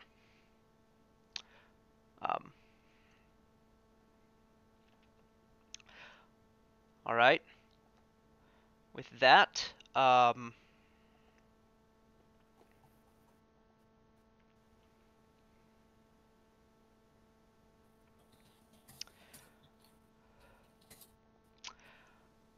going to go ahead and declare a break, and then when we get back, we'll do the Silver Council. Or All no, right. or I'll give you the option. Do you want to do the Silver Council first, so you can think over things while during the break? Sure. It's your Well, choice. do we have a ton of new business? I have 3 items that I'm bringing to the agenda on behalf of your various NPCs. Mm-hmm. Doesn't matter And to they are. me.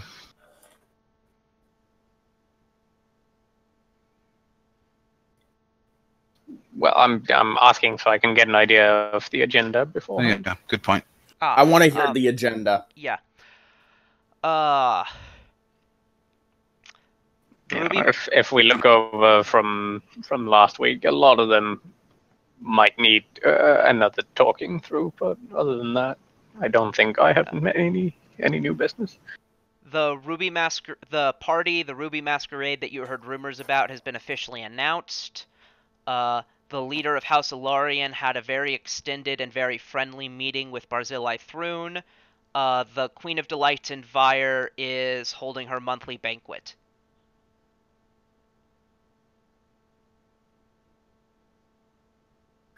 Sorry, say the third one again.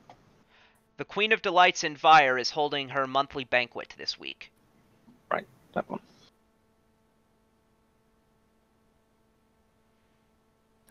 Okay. Let's take our 10-minute break. Okay. We could be in 20 past or so. Right, back shortly.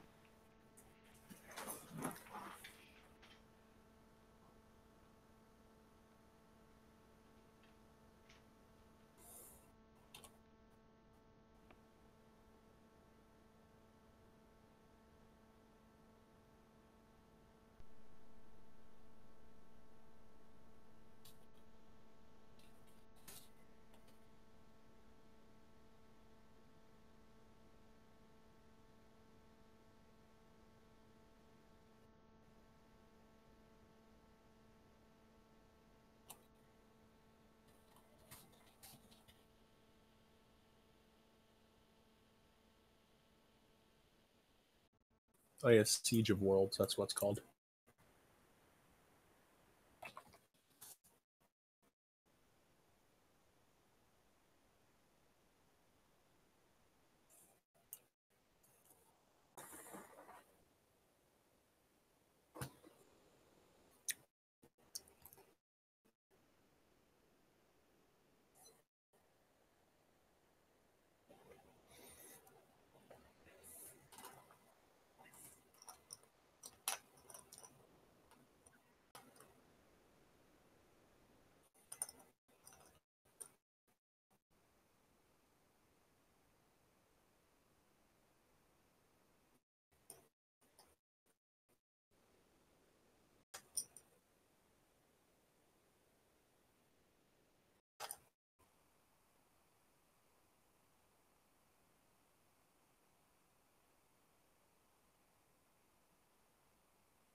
So I'm back. I'm here.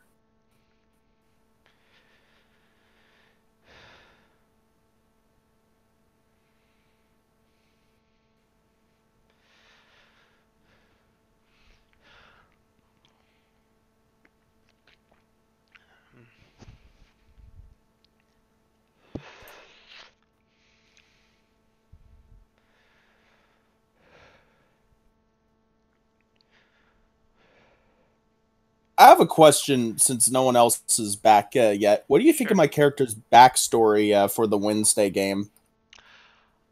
I mean, I think it's interesting. I think the idea that orcs would make a catfolk skin banner is very interesting, and that's it. You'll probably run into it at some point. I'm back. Yeah. Right. But yeah, it's cool. It'll give me one free awesome encounter, Yes. basically, because it turns out that technically this is from because I purchased because I wanted to purchase everything relevant to this campaign. I purchased like the second setting book that Paizo ever released for Pathfinder Chronicles. So this is a 3.5 book, technically. The Classic Monsters Revisited. One of the things I learned from Classic Monsters Revisited is that being next to for an orc, every orc tribe, they might their standard might be on several flags, but one of the flags they have is the banner. And when they're in the presence of the banner, they get a +1 to attack rolls and saves against fear effects, as though they were under the effects of Bless.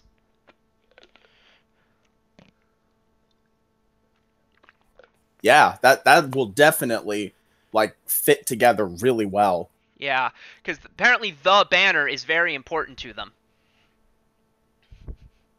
I mean, as a parallel Yeah. in Warhammer 40k Dark Crusade, if you destroy Warlord Gorgut's Headhunter's war banner, he flips the hell out, and some of the big buffs that the orcs start with in their stronghold immediately go away. When, by the way, Dialogue in would there this was have great. happened? How many years ago? Considering she is... What was my character's age again? Sorry, I haven't looked at the sheet in a while, even though I need to, like, I think do her equipment. catfolk have human-like lifespans, I believe. Mm-hmm.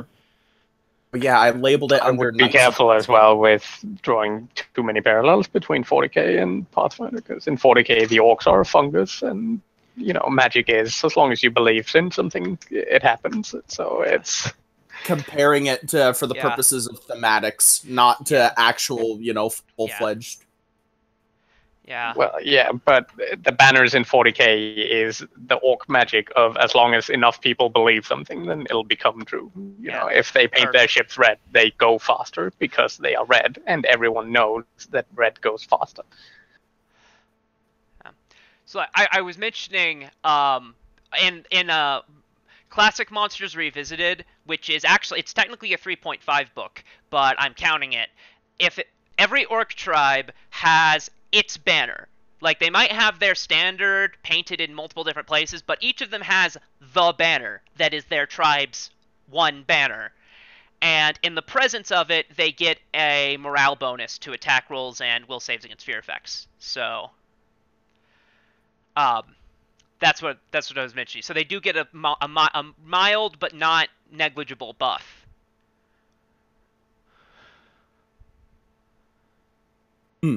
All right. One question then is, how long is usually a cavalier's like tutelage before they're fully, a cavalier? The advanced player's guide should list whether it is which of the three categories the class belongs in for the purposes of rolling, and therefore, if you're not rolling, which I'm not making you, estimating your character's age. That's self-taught.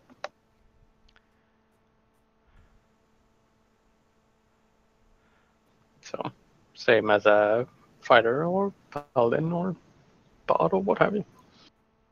The medium category. Okay. You know, speaking of, that reminds me, can we be old? I let Kevin be middle-aged in this campaign. Okay. I mean, if you find yourselves wanting to be venerable to make yourselves better spellcasters, then I'm gonna accuse you of cheese building and maybe not let you. Well, don't you lose con by a lot at that point? Yeah. Yeah, but it's, you know, especially if you either play a synth summoner or if you play a high level wizard where you have age resistance from the get go, then you can ignore those penalties. True. Yeah. Though they're starting at level 1, so. Yeah. Yeah. There's also, if you choose to be venerable, there will be the risk of you just straight up fucking dying at some point of old age. I suppose it depends on what race you are. Like, if you're a venerable elf, you still have a fair while to go on. Yeah. This character's an Azamar, so It's the same It's as gonna be a Hero while. then. Azamar have two tracks. They have the original, which is long lived as fuck, and then there's the revised, which is as human. Yeah. Okay. I Let's see. yeah. Since I did all the calculations, I'm gonna have to say that she's been basically watching from the wall and training for 5 years. Okay, so only 5 years ago.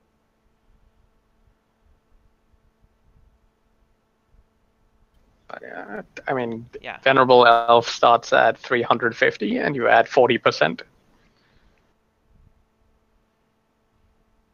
So technically, you can go all the way up to 750, or you can go all the way down to 357. But at least you will have 4 good years.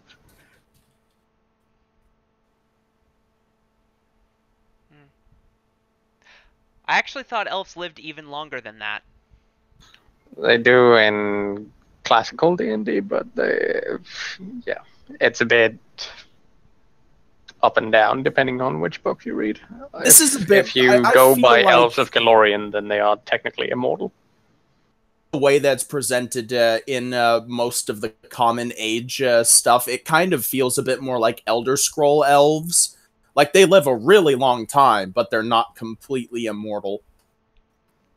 It depends on which book you read. If you go by Elves of Galorian, they are 100% immortal. They only die if they become sad. But they also become very sad, you know. Yeah. That's something. That's the entire point of the whole forlorn elf. You know, it's someone that has abandoned the elven values in society to wander the world, crying. Yeah, that's Pathfinder books are like that, all contradiction-y shit. So anyways, Silver Council. You guys are all gathered together.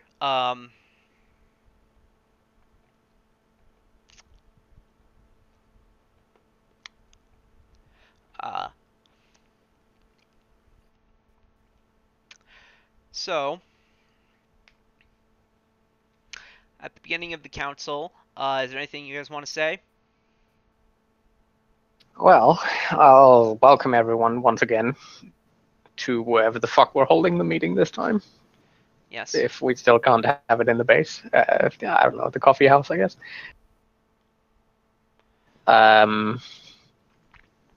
Go over whether there's any news on the subjects we talked about last time, and then put together an order for the agenda. So, there is news on all 3 of the subjects you talked last time, so. Alright. Let's see what can be deleted here.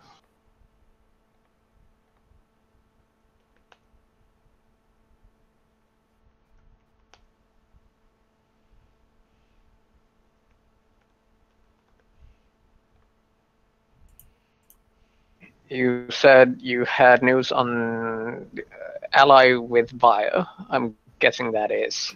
Then it says political on my list. That's the whole Queen of Delights. Yes. Then you had something about Thrune announcing his ball, and the last one was The Elorian Patriarch had an extended, very friendly meeting with Thrune. right.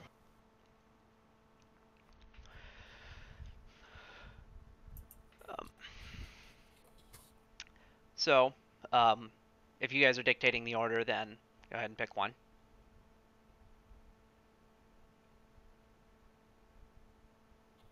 Yeah. I think we should talk arranging about my the ball notes. first. I would also like to check in with the topic we call bridge tax. Which Oh, yeah, is that. to say that whole ferry. Okay. So, begin wherever. Indeed.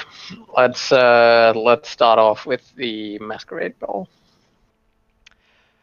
Well, and some of this you guys already are aware of from just living about and hearing things.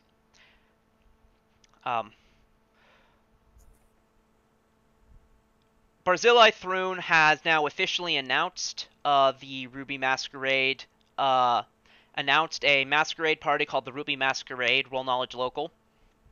The ball will be held in the Cantargo Opera House. We're gonna have Rexus is saying this. The ball will be held in the Cantargo Opera House. Invitations are said to be going out to all walks of life.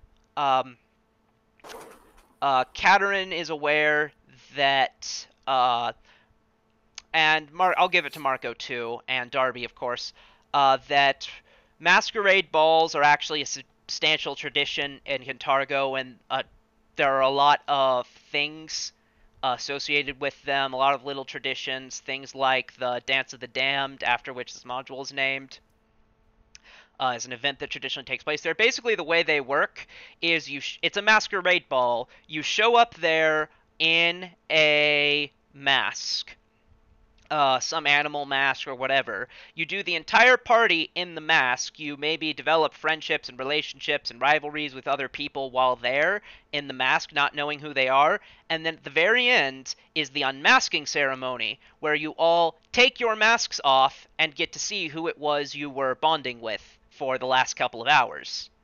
There are tales of new old rivalries and feuds dissolving as a result of these revelations. People who thought they hated each other, who thought they would hate each other, or people who liked each other falling out. All as a result of these. And in reality, too. Is this the Renaissance nobility sort of thing where you can recognize a few people, but join in? not all of them? Or like, what level are we talking of masking? Are these full face helmets? You cannot tell who's who, other than if someone's fat. You generally can't tell who's who. I want to get on this. This sounds awesome. Sounds terrifying. You just don't want to make buddies with Thrune. I don't want to upset the social order. Well, Gonna I accidentally assume they have don't Thrune's do baby. this. Maybe they do this frequently enough that it matter. Well, Yeah, my only concern is inadvertently having Thrune's baby because of this. Don't fuck anybody at the party. now, of course, if you're familiar with very familiar with someone's appearance or voice, it's possible that you will recognize them despite the mask.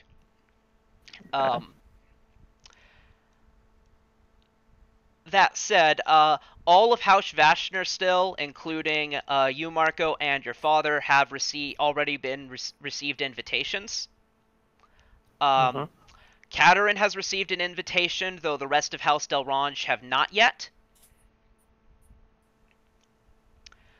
And I'm invitations sure we can go together. are still going out. Let me see if there's +1. There might be +1s.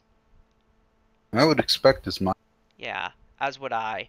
I'll have to look. If there are +1s, then Katerin has not received an invitation.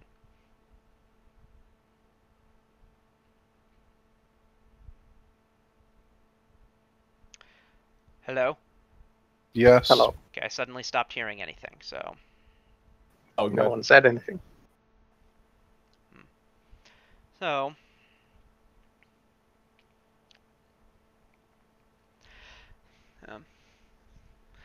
Right. Well, when is the ball? It is in...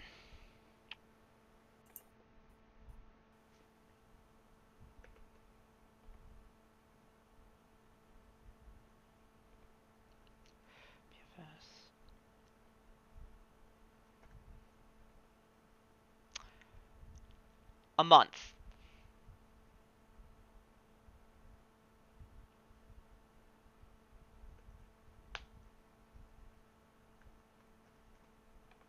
Okay.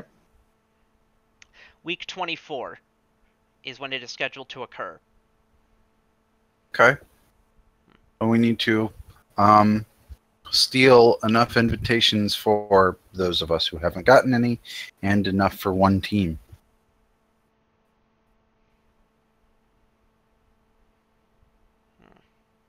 Which team? Doesn't matter to me. It's more about, getting people in there to gather information and create distractions if we need them. Well, our teams have considerably differing sizes. That's why I ask. Well, Both spies and saboteurs can take specific actions to participate in the Ruby Masquerade. Okay. is that in the notes section? I mean that's a metagame fact technically, but I mean We still need to know about that stuff in order to act on it, Yes. so yeah.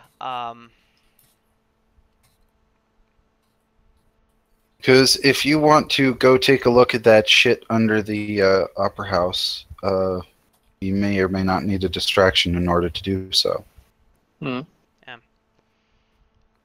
Then A team of spies can can go in beforehand and map the Opera House for you. And reveal a few secrets therein, so that if you want to sneak back and explore the Opera House, you can do that more easily. A team of saboteurs can place an undercover contact in the Opera House, who will pose as one of the security guards. that's nice. And with a high result can provide you with a skeleton key. You will, I believe, have to train up a team of saboteurs. You don't, I think, currently have one. We have the time to do that. Yes. Yes, you do.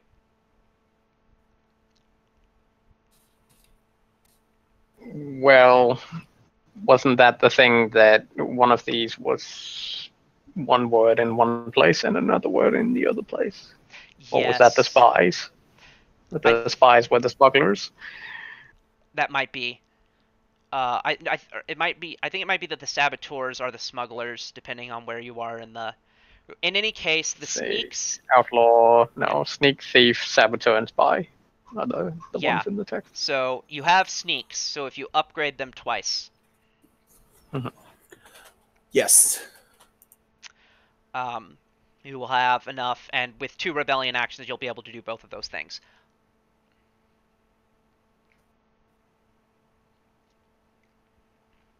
Right. And what actions do we need to use to do these things? Covert action and sabotage.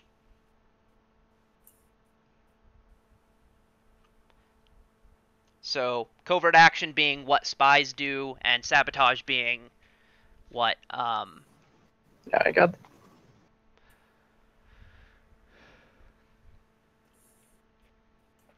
Okay. We will try to get some ducks lined up on those.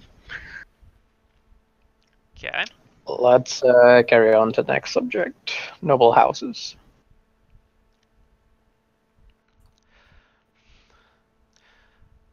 The patriarch of House Lorien had a very friendly or had a very extended and supposedly very friendly meeting with Barzillai Thrune.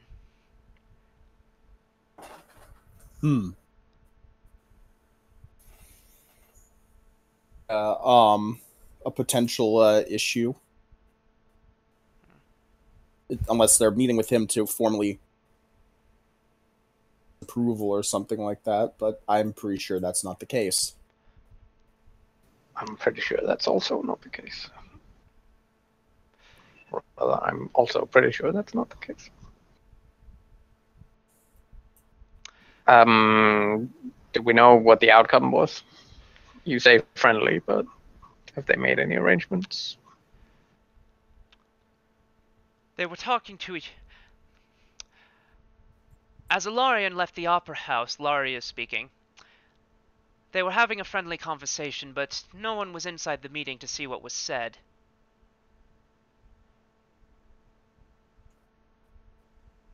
Okay.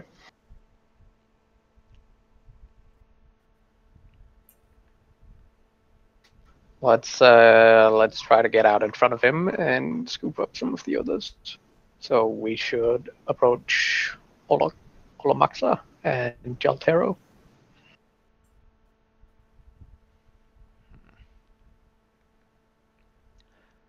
Okay.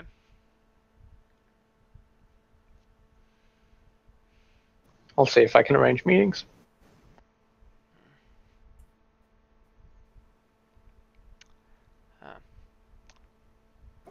With regard to Jaltero, he fancies himself an information broker, I believe. If we have something juicy to sell him, that might be good. Let's see, the other one is hunting opera public opinion.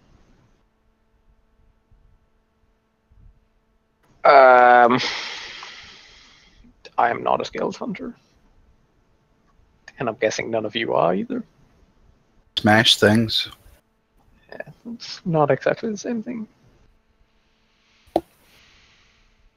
I suppose we'll have to wing it.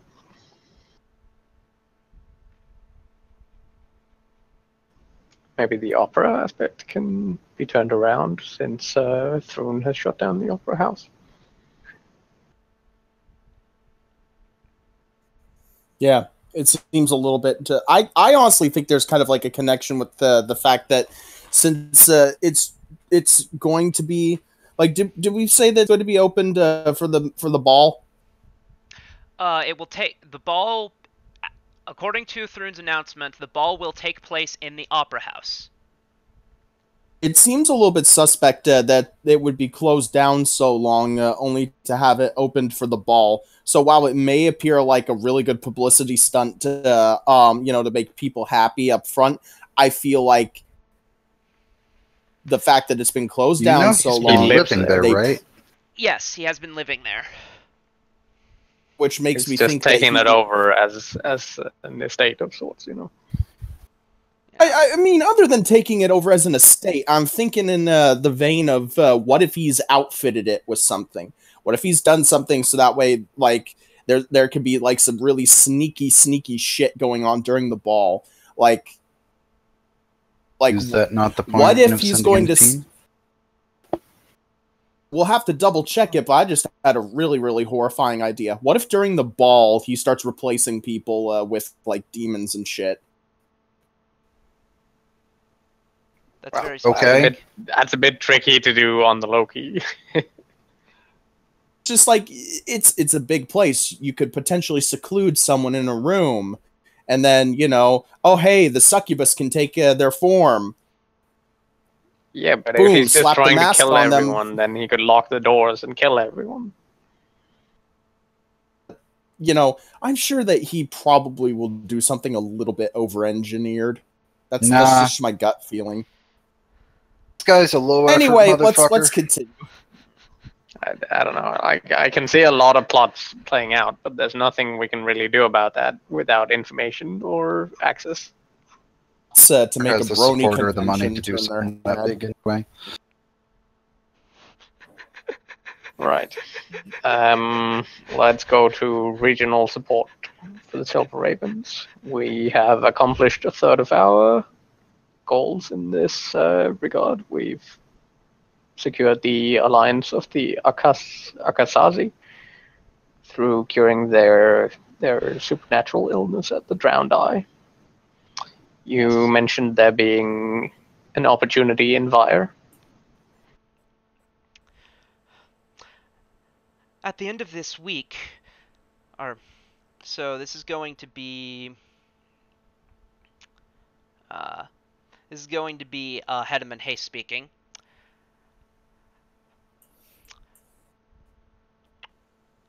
A powerful merchant in Vire who I believe to be the Queen of Delights. The kings and queens' identities are supposed to be a secret, of course.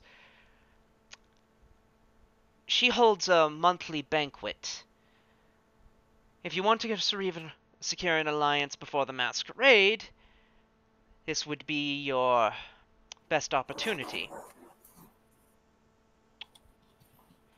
It will be occurring at the end of this week. It might be good for you to arrive in Vire now to do whatever you can to secure an invitation. Mm-hmm. How large a gathering are we talking? Is this a formal thing like a ball, or is it more of a... She tends to invite around a dozen guests. Okay, so something that happens fairly often.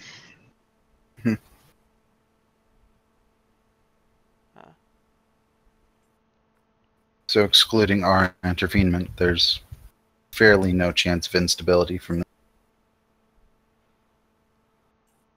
No, but it's a good opportunity for us to secure an objective. Really is.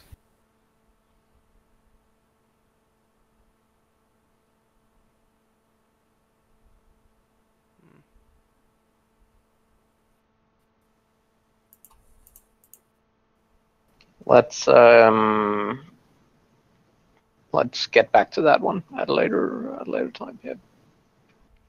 All right.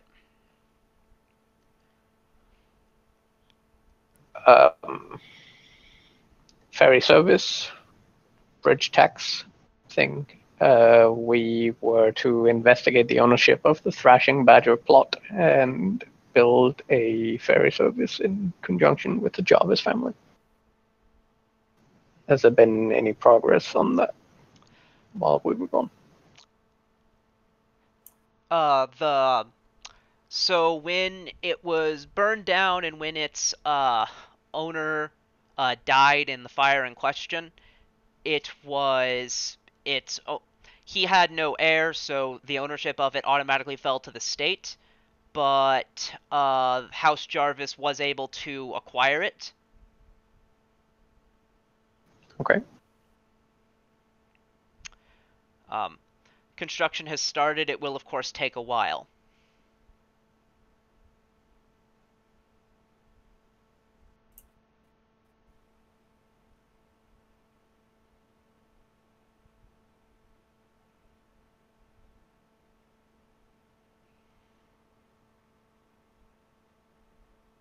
Okay. I will write down that the plot has been acquired and construction has commenced. Yes. Okay. Do we have any business that's more pressing than our trip to Vire?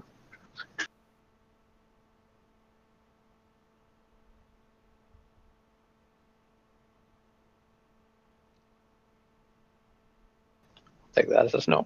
Yeah, no. I don't think so. Okay.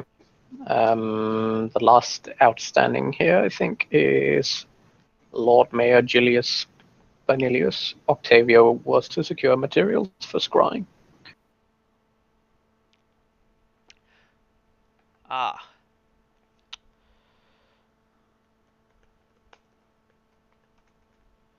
Hold on. Forgot about that one, actually. Scrying costs.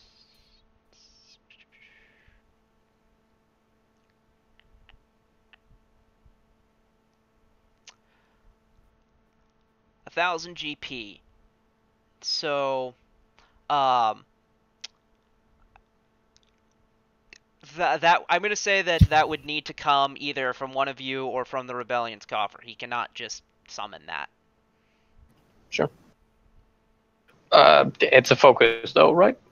It is a focus, I believe. Yes. Yeah, sure. I'll pay for that. Okay. So, spell resistance.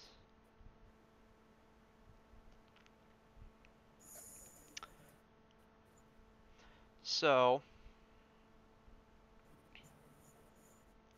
okay.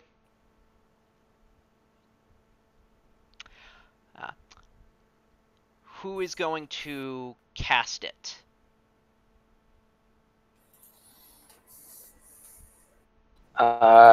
Well,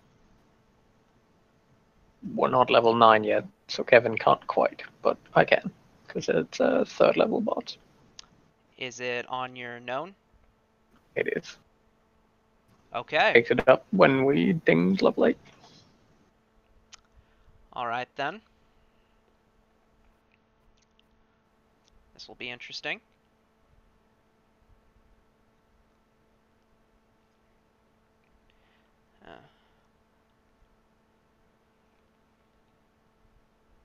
So, with that in mind, I will pour water into the mirror and cast the spell. Alright. It You has prob- a super long casting time, but we'll get there. You've probably met her, so she will not get a bonus on that account. Well, I think part of what Octavia was to secure was more like an image of a likeness or hair or a possession or something to that effect, rather than just the focus.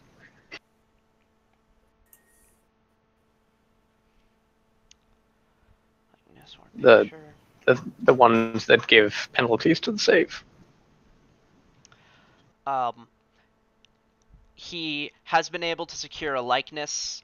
Securing an actual possession of hers is difficult, with her estate being controlled by the government. Okay. Ooh, excuse me. Is this something we could put a team on, maybe? Yeah, that could be a rebellion action you could take. So, covert action for spies, maybe, or what are we talking? Sneaking in and stealing shit. I'm actually gonna say that, that might be more a saboteur thing, so it might not be something you can do.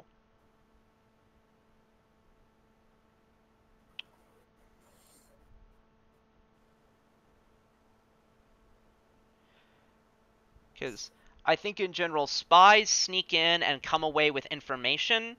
Saboteurs sneak in and manipulate something. Sounds about right.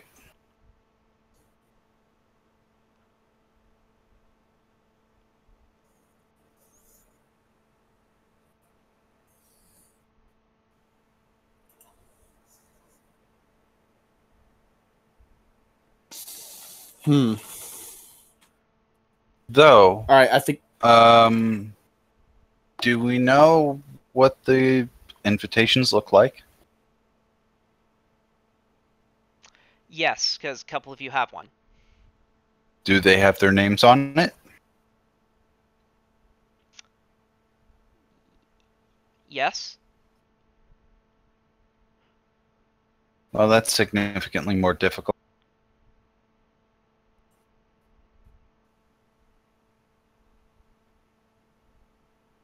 Just have to be Assuming we could invited. just fake them, but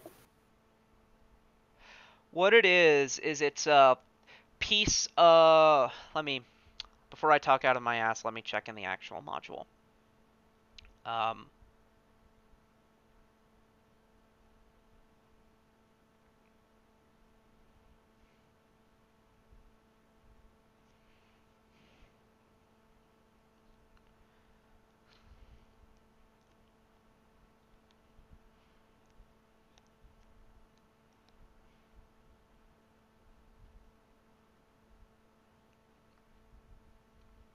I use the bathroom. I'm of the opinion of using sneaks, though. Nope, still not that.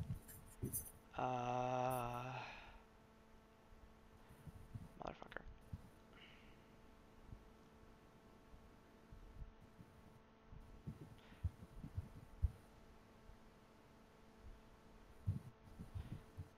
It turns completely white and has to reload every time I move at all. Like one press of the down key, which moves like what would be a fourth of an inch down a physical paper. It has to. what, your PDF? Yeah, the PDF thinks it has to completely reload. Or like mostly. Which program are you using? Still Adobe Acrobat. Because that's the one I have. Do you have a very insufficient amount of RAM? Are you swapping? I don't know what swapping is, and probably. Okay. Swapping is a thing where your hard drive will simulate fake RAM because you don't have enough. So it has to write to the disk and load from it again.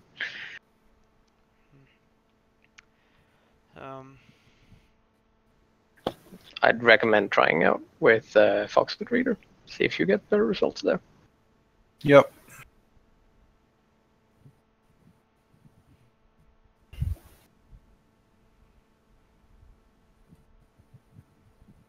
Alternately, if you have a million PDFs open, then close some of them.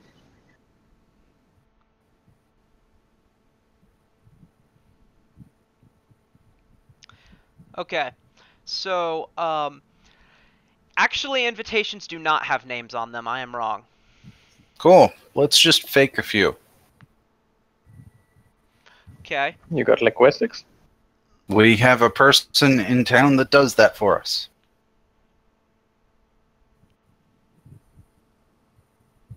Yeah, that's true. Okay. Why don't you take care of that? You're her best friend, as I recall. I don't recall this. You were the one that made the deal last time. I'm just the guy that smashes shit. We needed to fake some kind of document. Yeah. Remember what it was? Yeah, we needed papers for the break-in at the prison, but Yeah, that. I don't remember it being a special contact. I just remember you going to see them specifically. Yeah, but I think I was just available. I think you're the one with the linguistics and communication skills to do it. I have 0 ranks in linguistics, but I also need to go and talk to some nobles before we set out to Via. Okay. Let's resolve the scrying before we continue. Certainly. What's the DC? Well, 18. Okay.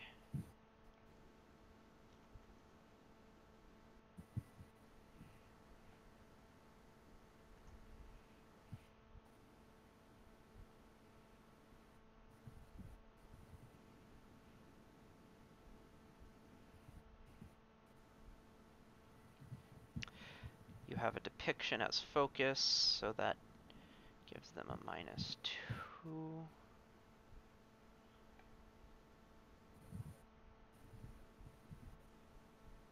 Whoops, that is the wrong. Knowledge is the most like up in the air category, I suppose, whether I have first-hand or second-hand knowledge. Nat 1 on the save. Good enough. Okay, then. What time of day is this happening? Well, before our meeting, so I don't know, 11 AM or PM? before noon. Okay.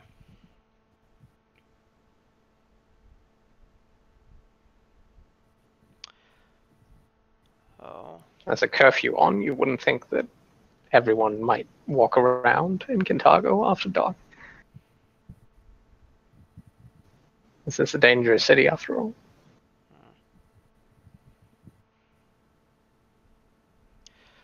I'm gonna have to look at some things here, but you will get a result.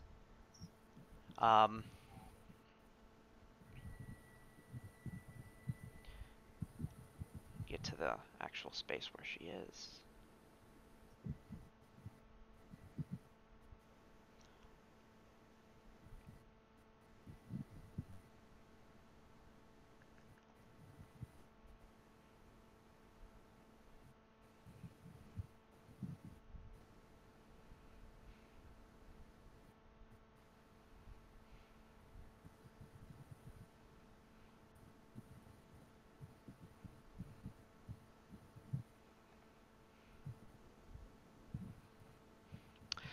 I'm going to read you a description of the room. So, let's see. I need to figure out how far away the camera is from her. Like the metaphorical camera. If she is... Say she were inside a box. What would... How would the camera be really close on her inside the box? Or outside the box? From my impression of scrying ever used ever, it always grabs location and zooms in. So it would show a theoretical box and then push through the box to show that person doing a thing. This is straight up down to how you want to play it. You know, it's magic, so it shows whatever angle the director decides is best for the film. Yes. I'm going to say that what you see then is, I'm going to read the description of the room. A single coffin sits in a low wooden platform in the center of this cavern. So you see a dank cavern, and on a low wooden platform at the center of it, you see a large ornate coffin. And the camera is pointed directly at the coffin as though Jillia were inside.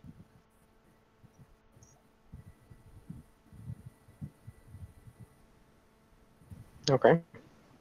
Detect magic.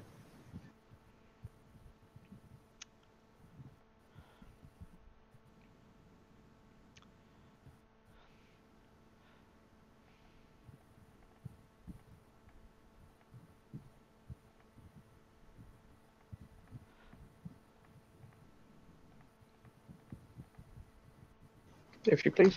I am. Need to check. The only magic you would automatically detect is her gear. So, inside the coffin, which I'll say since you're scrying her, even if the wood would block it, you get magic that would be on her. You detect. You need quite a lot of woods to block, Yeah. though. So you detect what with proper knowledge checks you would be able to identify as a +1 glamour chain shirt and a headband of alluring charisma +2.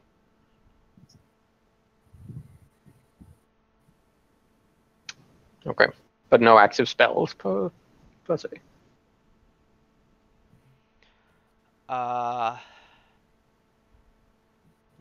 No.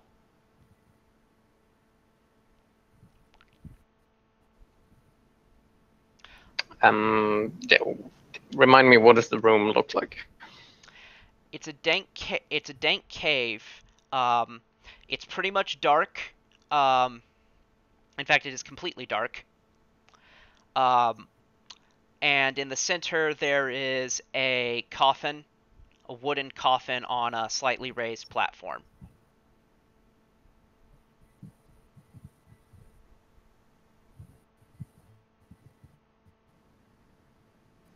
Okay.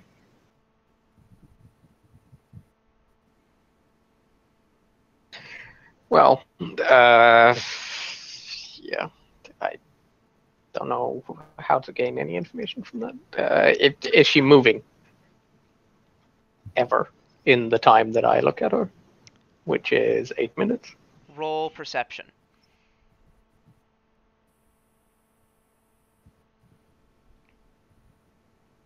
Ah, fuck my life. You don't detect any kind of movement from inside the coffin. Um,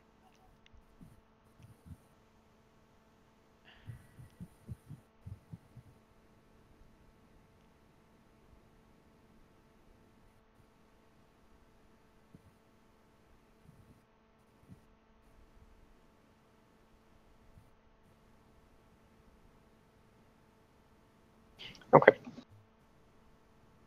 Well, if the spell works, then she's not dead. Or at least she's not still dead. yeah, no, she's not. I think I'm gonna take this information to the meeting and just sit on it for now. Say that I will continue to scry further. All right.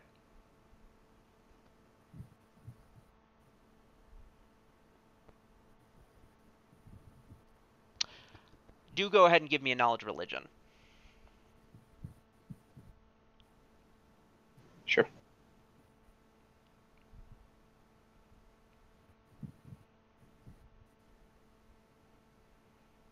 Lawmaster. So, you do know what I'm sure you're suspecting out of game. Mhm. You know of you know that there are creatures who spend extended periods of time completely still in coffins, and that is vampires who do that. Yeah. Vampires do I'll that. I'll keep scrying, at other times of the day and see if I can catch her in an active moment. All right. Divination is also something you could use once Kevin gets back. Yeah, but I don't have that spell. Yeah.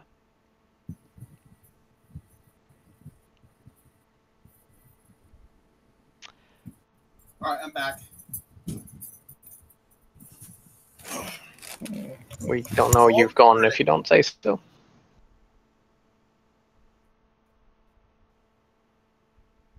Yeah, that is twice today, isn't it? Today, what? That Nobody we knew don't know you you've left. gone if you don't say so. So though, I was talking into my microphone that I was heading out to use the bathroom. Yeah. He did say that. It was just a while ago. Hmm. Okay. So, um, so if any of you want to summarize Right. for his benefit the result of the scrying spell. Dank cave / crypt where the coffin. That's foreboding.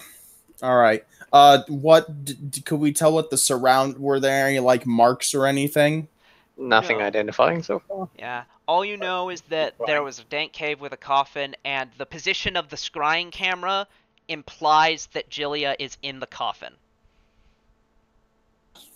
And the fact that the spell worked implies that she's not there because she's dead. Yeah. She's alive enough to make a will save, though still might be dead enough to make a will save.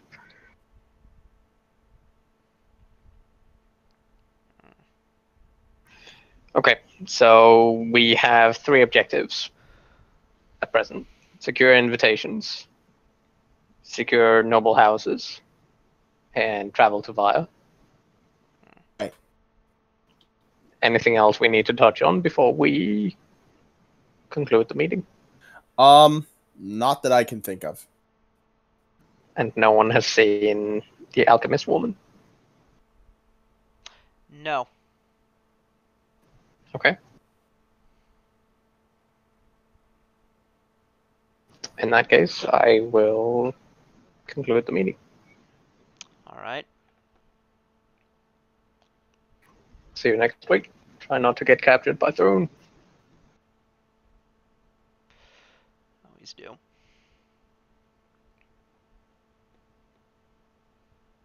I'm sure we see more, that we visit more than weekly with one another.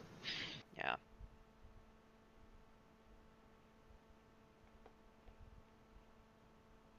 Right.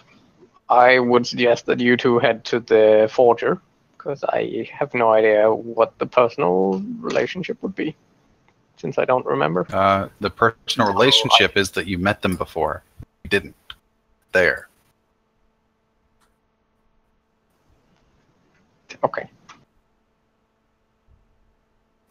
I suppose I'll do both. Unless Darby wants to take it. I could go to the Forger. Pretty good. I got pretty good social skills. I can go there and make sure that it's. Actually, I don't have linguistics. I mean, you're just going with a piece of paper and asking for it to be copied. Please don't sell us to the police. All right. Yeah, I can negotiate that then. I thought there'd be some more fine points and stuff. So, I guess I go there. I go to the Forger if given directions. Sure. Okay. Cat and Mako are going to be heading to the greens. I guess Rook can head down and prepare the boat for us to head out to Via. Okay. Yes, no. So, Take that as silent acceptance. yeah, you can prepare the boat, get over to Vire.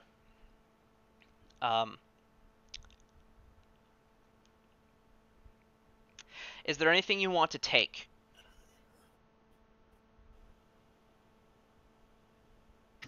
To where? Fire. I think we should do the other two scenes first. Okay.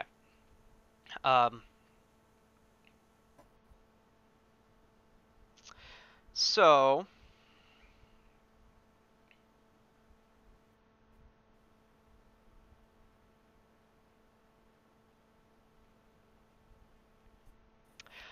her name is, the person you got last time was Ruba Finquay. She runs a scrivener's shop in Old Cantargo. She does recall previous interaction with Silver Ravens.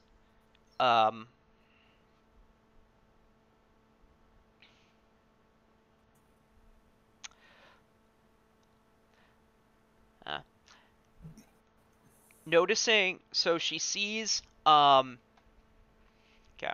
So, you go into her shop, Darby, what do you say to her? I basically tell her, "Hey, I'm gonna kind of roll diplomacy first because I want to make sure that this all we tell her, hey, I've got something kind of hush hush here, and I'm wondering if we can talk about it in private." She closes to the shop door and says, "Of course." Flips out the paper. I'm gonna need this forged. How many? It's one for out of game. It's one for each of us, or do we have members that need in too? So, Plus a team. whatever it takes to get the team into the Ruby Masquerade as part of the action that you'll be taking. The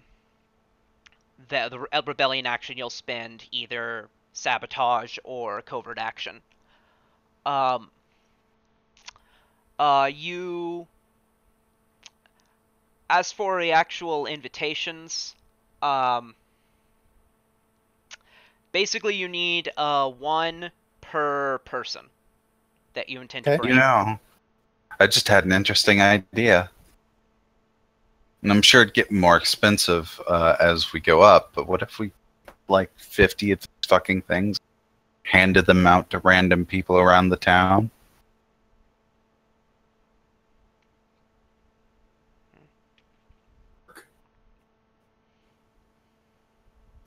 Suppose. I would rather have loyal people in there. Yeah, I'm sure we can put our own people in there, obviously.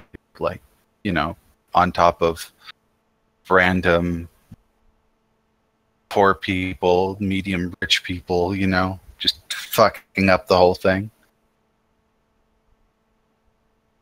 Just the utter chaos of it. Yeah, might work out. I don't know. Let's see what the price is. Upon seeing the invitation, she sees this and immediately says, "This should be a piece of cake. I just have to write that on paper." And sets it down. She will want. I'm gonna say. Let's see. She charged 1,000 for 6 or for 4 difficult documents. So for an easy, so that's 250 for a difficult document. An easy document is therefore 50 GP. So that's 50 per invitation you want her to forge. Okay. And I'm not going to be able to get my belt soon, so it doesn't matter too much how much I spend at the immediate, especially since we just got some gold to help. So, all right, how many people in total from your needing? So the party, including cohorts, will actually probably be 6 people because Kevin is going to get one. Because you'll probably be at level 9 by the time this happens. Okay. How many people beyond those 6 though? However many and whichever you want. People you could consider inviting might include Octavio, maybe Hedman Hayes, Laria Rexus conceivably. I thought Octavio was the subject of a manhunt. Yeah, that'd probably be a bad idea. Though Rexus would be probably nice. Well, everybody has to reveal themselves at the end. So, I guess you could run away before that.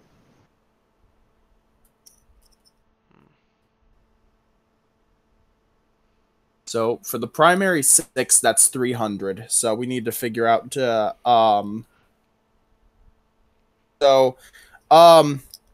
would anyone immediately like jump on us and find us out if Hedman Hayes came? No, he's a person. He can. There's no special reason he couldn't come.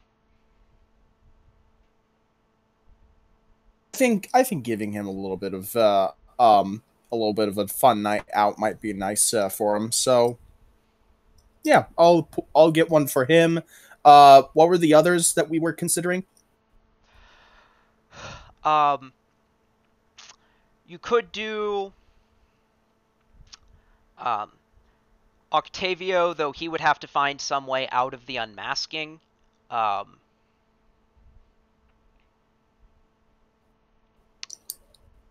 The question is, would you really want to go though? It's for the Silver Ravens, so anyone who you get a thing for will go. I think I'd rather not risk him. He's too good of an asset. Well, you know, it's to help us out if shit goes down as well. 'Cause Good. this could all be a plot. Dokor, So I think it's a bit grandiose to be a plot. you could invite Mr. Hey, Core. guys! I could just turn into him and help him escape if things really came down to it. Yep. I mean, basically, just go down the list of unique allies.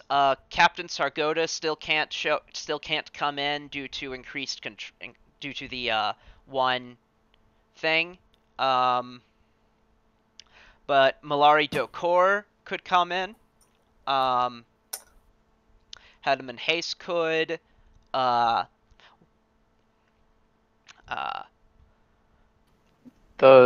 Larian Rexus. Delcor was a wizard rogue, right? Sorcerer Rogue. Right. And Hedman Hayes is a straight cleric. Octavio's a straight fighter. Well, he's a Hell Knight, so Yeah, but he has levels in Hell Knight. fighter, Hell Knight commander. Yeah. All right, yeah, I'll bring Octavio, Hedman Hayes, let's see. Practically anyone except the one person you mentioned who just could not go.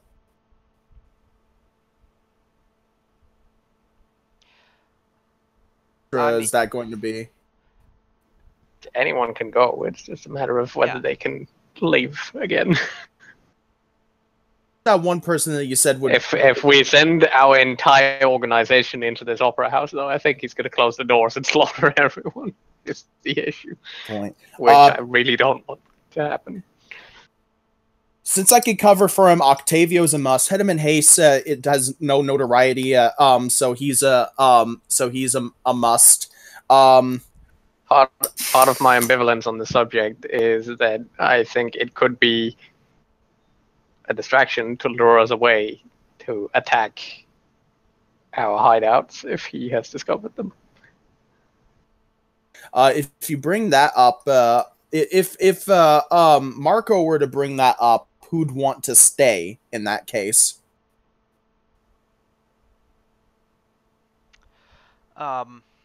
The 4 dragons and 35 members guarding the horde. Yeah, that's kind of that. Yeah. All right. Well, if that's the case, then I think we should bring in 2 more named, important named members. Then, do you guys have any suggestions other than Hedman Hayes and Let's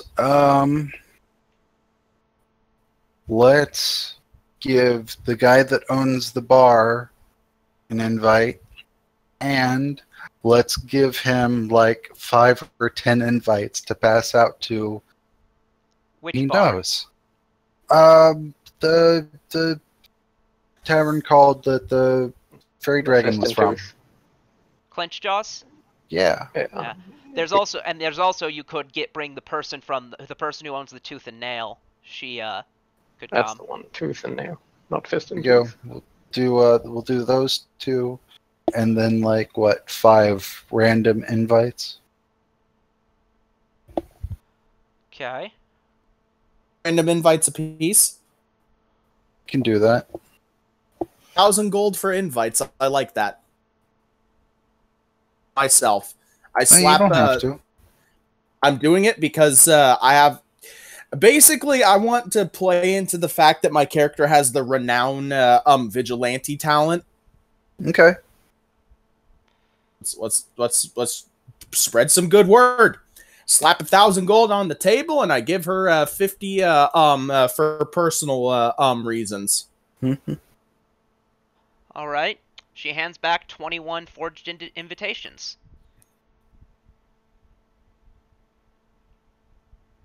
Right. I mean, I could shapeshift, so having an extra invitation might be useful.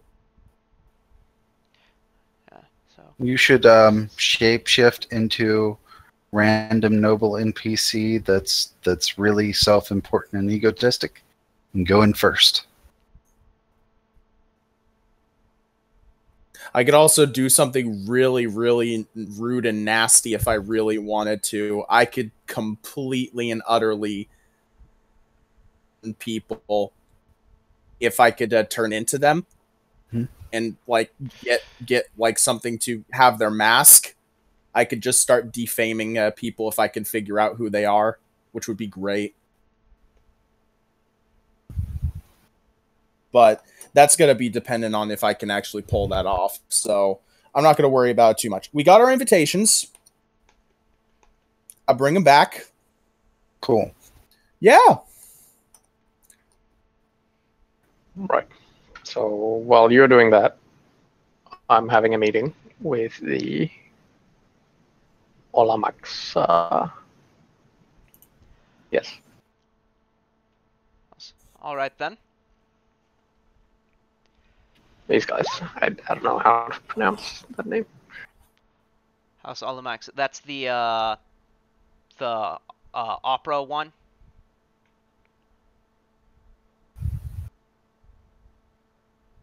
I didn't write this on my list, so maybe. Let me see. Yes. Hunting Opera Public.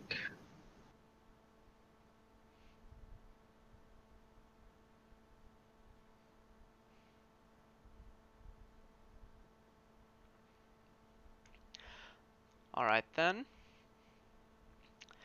So you are able to secure a meeting with Archbaroness Elodina, or Eldona Alamaxa. Um,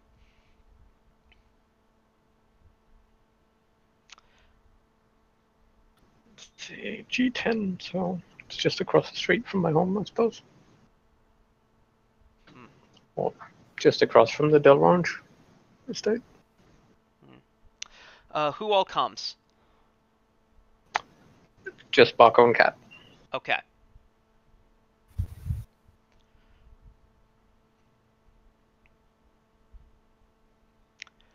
So,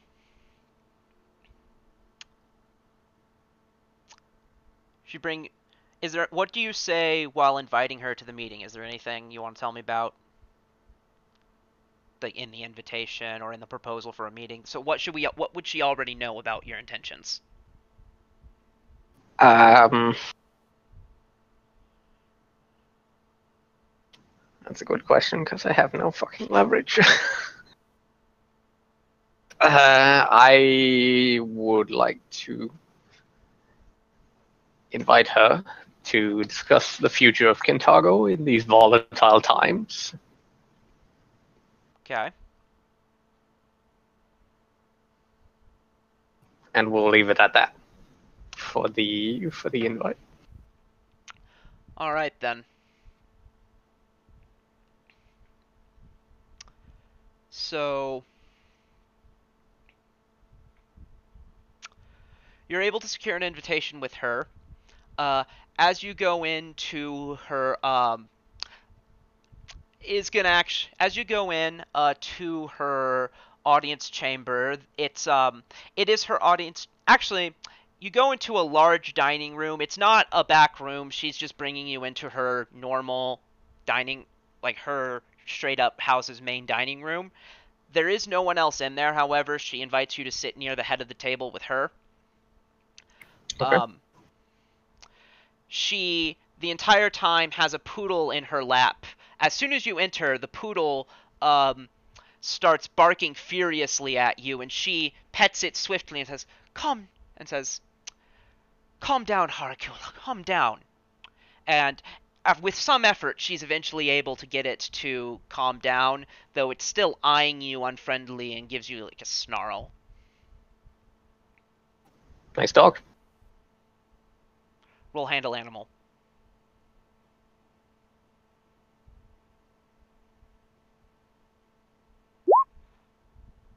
Oof. It starts barking again, and she has to just go all the way back through the process of calming it down.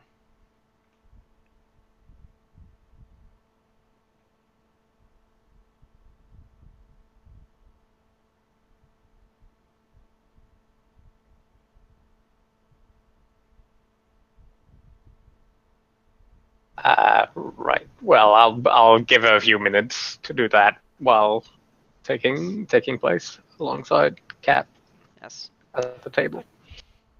Finally, it's quiet again. She says, "Good boy." And she looks up at you and says, "Hello." Hi.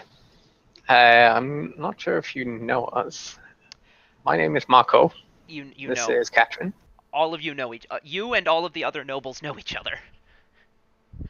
It's been a long time since we saw each other last, but I think you visited my father last year. I've been busy since then, though. I can tell you for sure. We were hoping to discuss a bit about all this unpleasantness in Cheliax. Yes, yes. Most unfortunate things have happened. What have you to say? Well, a lot of unfortunate, yes, but some fortunate things also. I think the Shining Crusade down south is it's certainly an impractical proposition for Kintago, but these Silver Ravens have been doing a lot of good, and I am a member of the organization. I suspected so. So, is this the obvious thing then? Well, hopefully. I think a lot of our objectives might align with yours. Yeah, I know how much it pains that the opera has been closed, and I think for such an idiotic reason as a member of the Throne family simply wanting a bigger house, we should try to do something about their control over Kintago. Believe me, We're on the outskirts of Cheliax after all, so no direct royal influence is required. of course, and I don't disagree, but if I am to risk my house allying it with your organization, I must be persuaded that I am making a safe bet.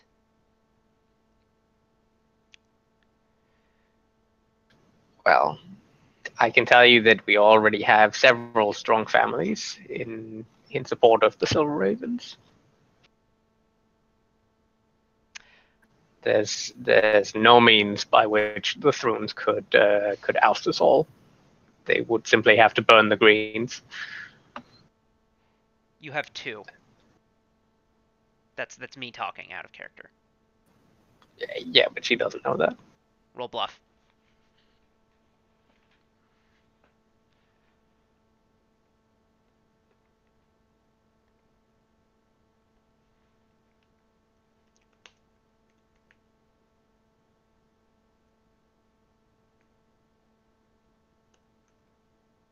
Hello?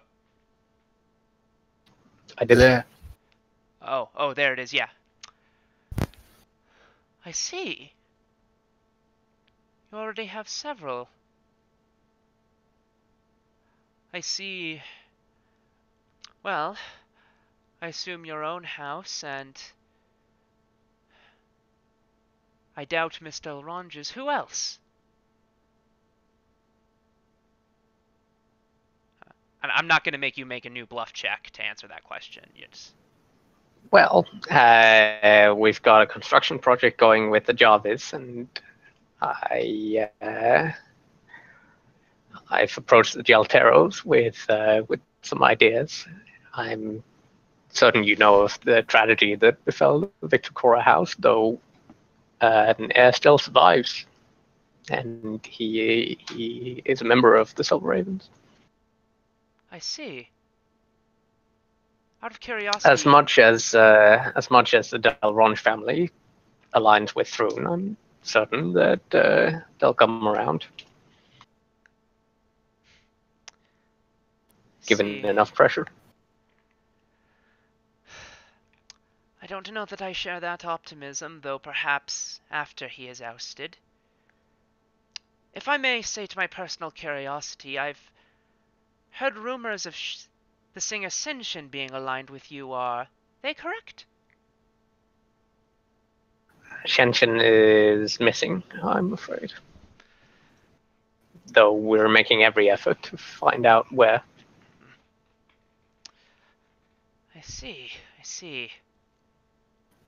Likewise, the old mayor seems to have gone to ground, rather than the story that Shun tells. Forgive me, I'm not familiar with that phrase. What, gone to ground? Yes, I'm sorry. They're in hiding. Okay. Hiding. Right, thank you. I see. We're not exactly sure if she's captured by Thrun or simply keeping a low profile, but the official line certainly isn't true. I see. That being said, regardless of how many families support us, we must do something about all these atrocities. It's all but unbearable to live in Kintago with the amount of rules and stipulations coming out of the opera house, whether it be about where you can go or what you can wear. Trade has been choked. I don't disagree at all. I simply imagine that if the Silver Ravens fail, it would be all the worse for us.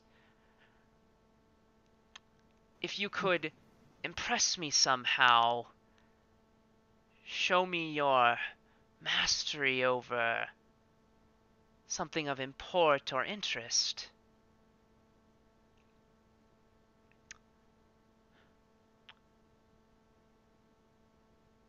She chuckles to herself. Do you sing?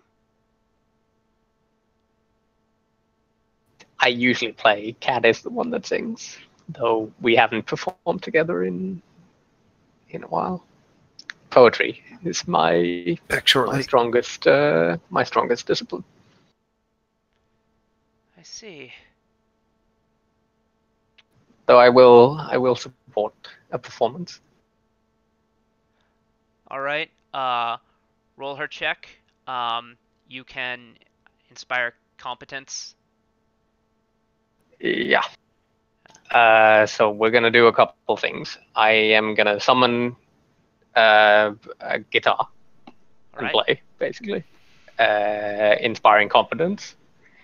And Cat is gonna cast Hermian Potential and use that to roll twice and use the highest. Okay. Unfortunately, she only has single rank of singing, but alright. We'll have to see. Right, so 15 plus 3 from the Inspire. Don't think there's anything else, so 18. She claps and says, "Splendid, splendid." Though I fear that voice might not quite oust Thrun by its lonesome. Wow. Neither Cat nor I are Shenshin. That is unfortunate, though it would also be an interesting twist of affairs. Regardless.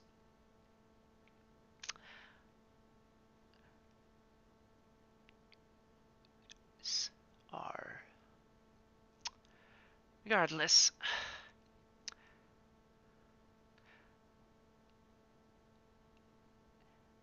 I'll help you out. I'll help you out a little. I'm most concerned. I regard in affairs such as this, the most important factor is always public opinion. If you were to do something impressive, some stunt or rumor you could spread, if it were to spread far and widely enough to assure me that you had a mastery over such things, I would be willing to throw my weight behind you. Okay. So basically what it is that you need to use to spread disinformation to decrease your notoriety by a certain amount.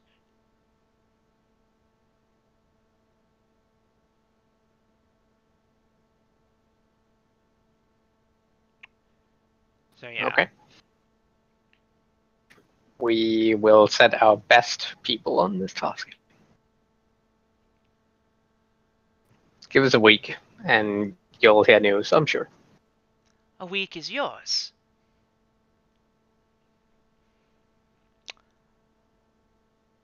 All right. That's anything else that you think should happen during the meeting? Probably not. All right then. Um, I'm back. Although, actually, imagine I just said 2 weeks because I just remembered we have to train them first. Yes. They can't take action in the week they are upgraded. Her response is the same. 2 weeks is yours. Yeah. 2 weeks are yours. No, I assumed. So. So we'll head to the boat. All right then. You were talking earlier about what to pack. Yes. You guys might not even remember that you have it, but there's a very specific thing you guys need to bring. Okay. The invites? You don't have No, it. the invites are to the ball in Kintago. Oh, what are we talking about then? We're talking about our trip to Via, in which we seek to participate in a banquet thrown by the Queen of Delights. I remember this. Do you remember who the Queen of Delights is? So basically, Via is this peripheral city of Cheliax that has a council of nobles or important people, at least, ruling it on the outskirts. Yeah. It's Chelaxian Las Vegas. Yes. And we seek their support for Kintago's independence, or rather semi-independence, under the Chelish throne. So that the throne family doesn't step on us after they crush the rebels down south. Or vice versa.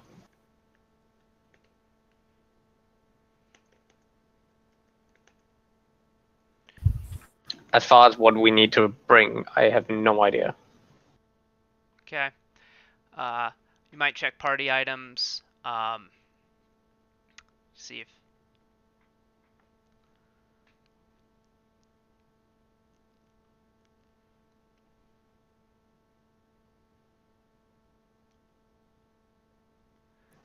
Ledgers?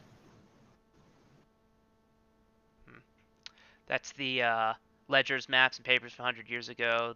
May not be worthless. Includes deeds owned by Molly Mayapple to several estates in Vire. Yeah. You could bring those. Yeah, you could bring those deeds.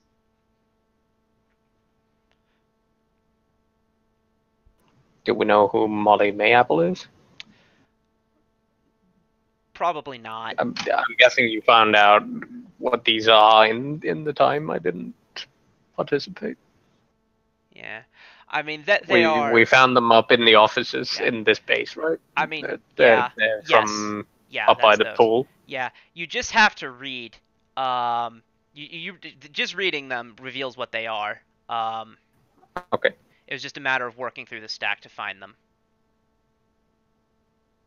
To find that out, rather. What are the deeds for?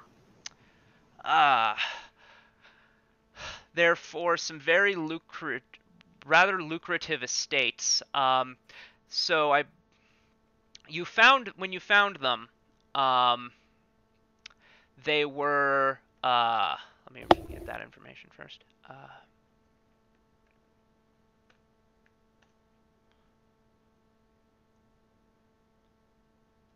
Um,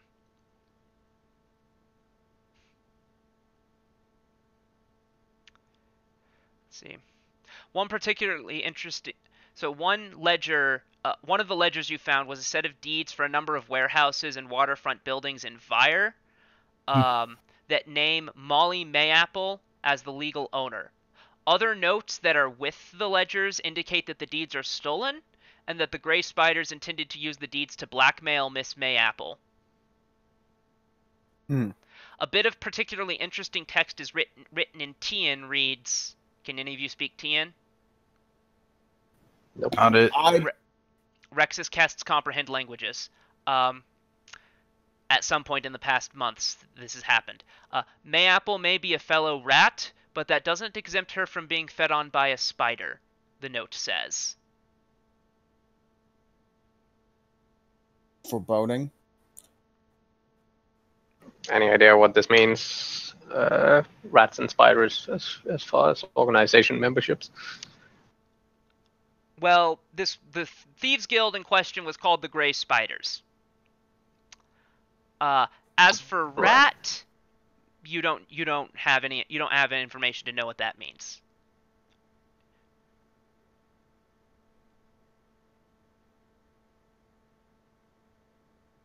Okay.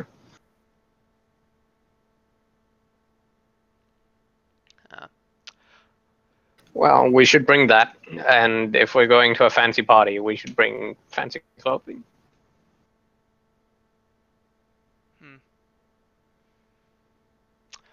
Roll knowledge. I'll accept local or nobility.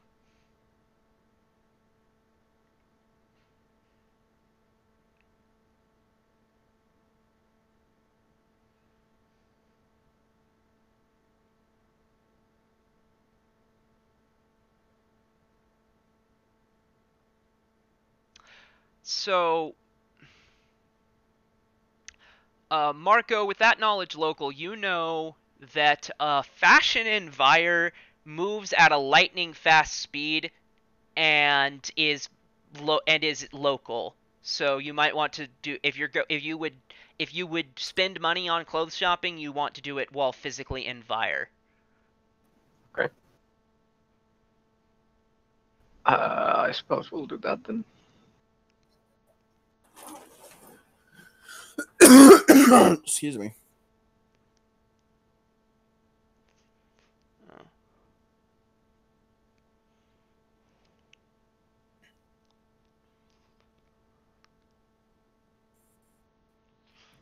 A fellow rat. Could be an informant, I suppose.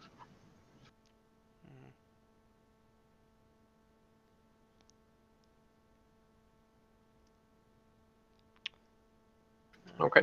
Well, we've accomplished a fair few things. Do you guys want to end here and bring Kevin along? That's probably Yeah. a good idea. Yeah. Yeah, it's probably a good idea for Kevin to come along to Vire. A little short, but that's okay.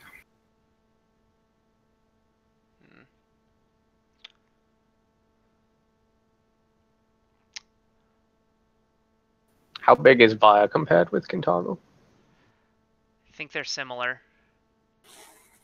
Okay.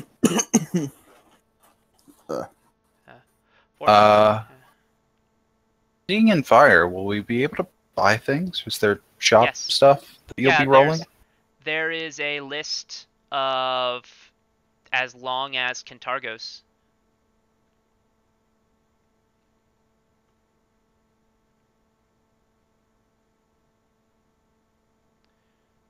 How much money do I have anyway? Oh, it's not bad. Cool. I'll go ahead, since we have some time, I'll go ahead and read it. I'll go ahead and just read it off to you so you can do that thinking. Mhm. And I'll copy paste it in the or here it's in Vire City description, I believe, or here. Let's just Control F Vire. I'm sure to find it.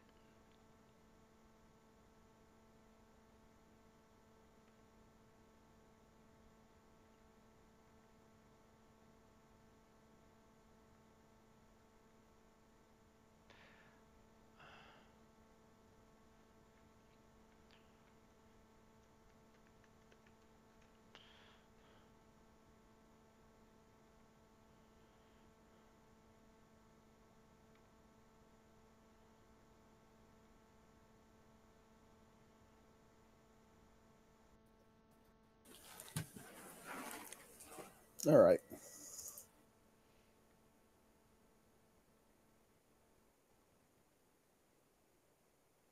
Miss. Nah, just joking. Hmm? How you guys can tell how long I was gone or came back, and so I was just like, so what did I miss, guys? Didn't hear it. Ah, shit. All right.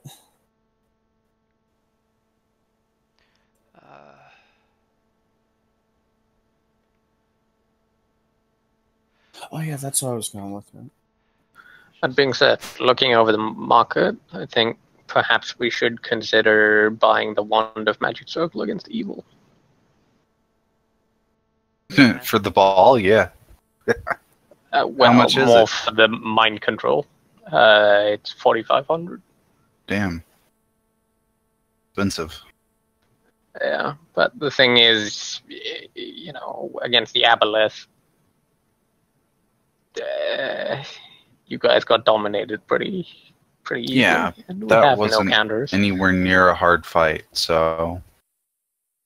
It was a little tricky, but I'm just happy that as a vigilante, I'm the sort of fighter that doesn't fall for that sort of thing. So, I mean, you know, there's something for everything with this party. So, it's a dude spamming mind effects. I'm the guy that punches them out, so There it is. the fighters can do their stuff. I feel I like mean, we weren't meant are to have you a fighter immune? that didn't care about ghosts. Are you immune to that?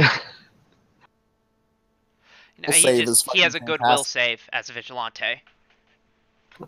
I suppose, but if they have a high DC, then you know all it takes is one. So, so Vire is I think about the same size as Cantargo, but has a healthier economy on account of not being Barzillai-did.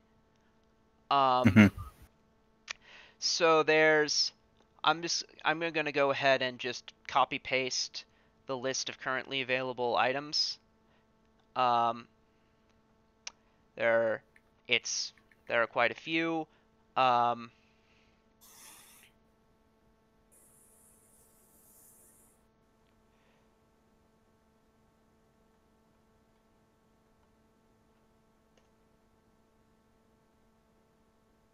Stuff.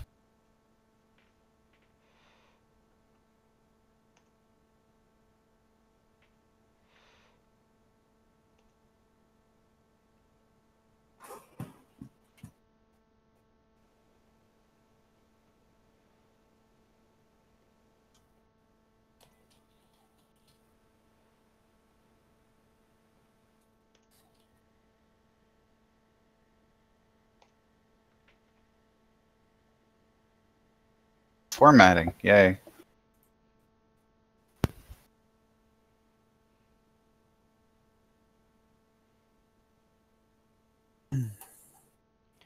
So all of those items are guaranteed available.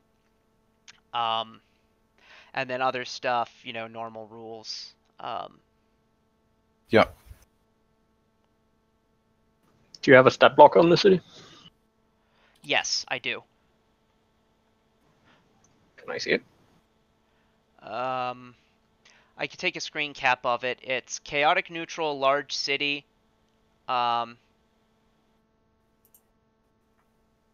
Population is actually higher than Cantargo's, 17,300.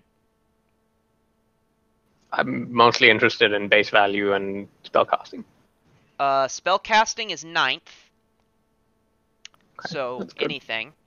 Base value is 14,400. That is impressive. Excellent. What's the purchase limit? 100,000.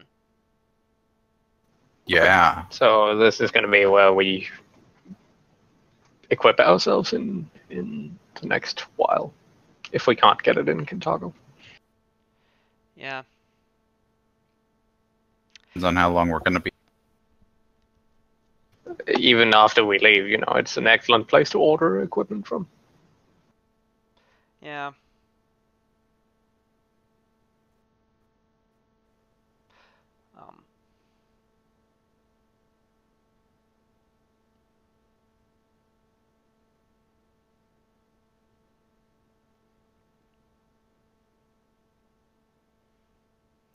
Yeah. So, yeah, we'll continue next time with the actual virus stuff. Um, it's gonna be it's an interesting encounter. It's the longest purely social encounter I know of in any Pathfinder anything. Uh, even even the Ruby Masquerade, it's not too much of a spoiler for me to say it is possible for combat to break out there, at the very least if you attack the guards. Um, Mhm. so yeah. Kevin should also start preparing divinations. So like he might do one on Jillia. Um, that could potentially learn you or even on Senshin, that could learn you information. Yeah. That reminds me. Have I ever met Senshin?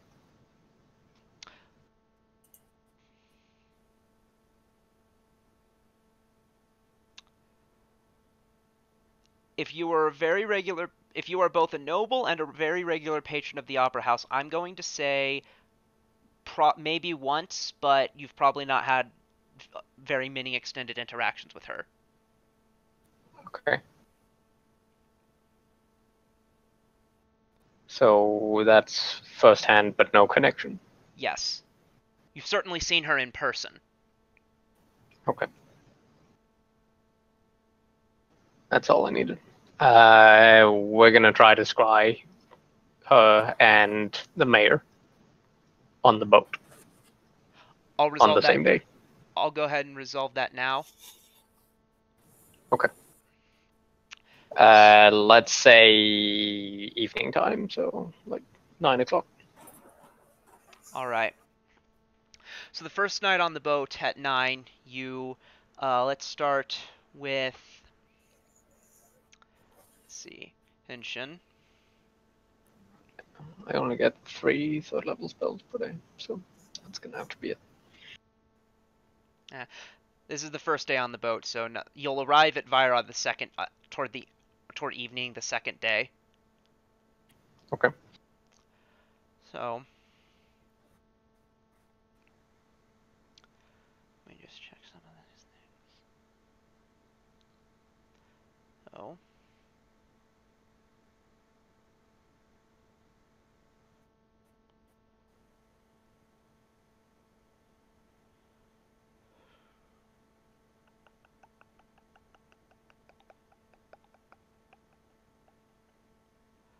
Um,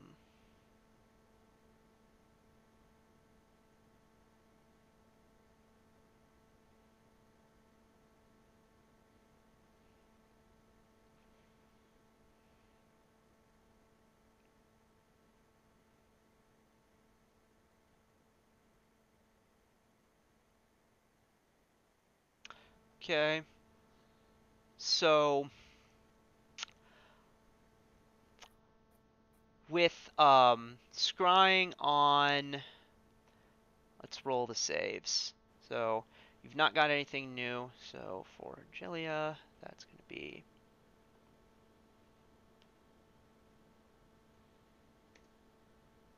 what's the DC? 18. So she wins this time. Okay. As for Senshin, Jillia, I had a likeness as well, so 20, still, or rather, -2 on the save, but 18. yeah, she's regardless. Okay. Um, It's 18 for the artist. She's a singer, right? yes. In the opera.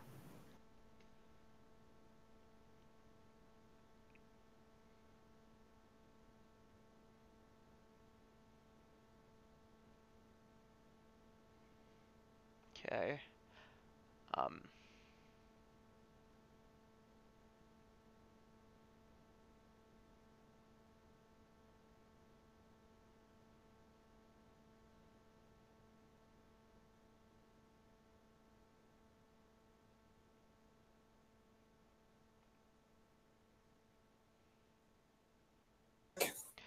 1 second.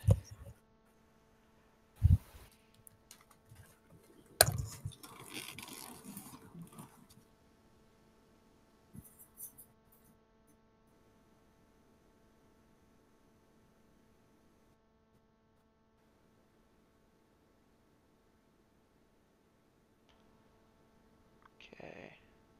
And I need to look up a spell. Or...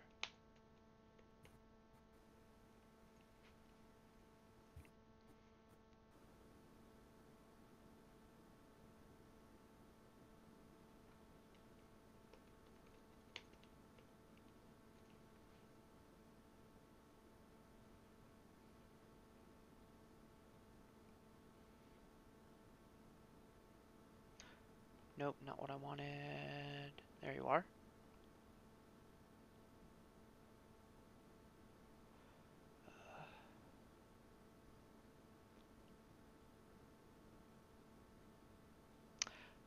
So, let's see, she's... Let me get her save up. Her save modifier.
You've made... Her stats are in the next adventure. That's why I'm having to pull that up.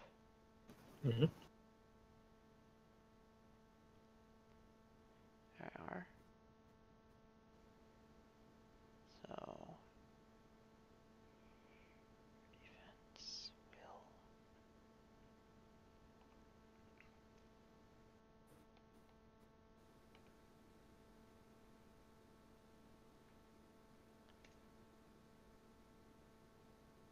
and the DC was 18.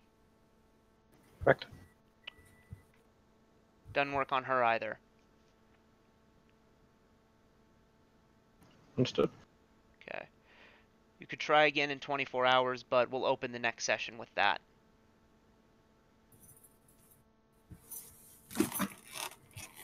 Yep. Cool. All right, I'm back. No, you're not. Yeah, seemed unlikely. It's all right. I guess that's that. Okay.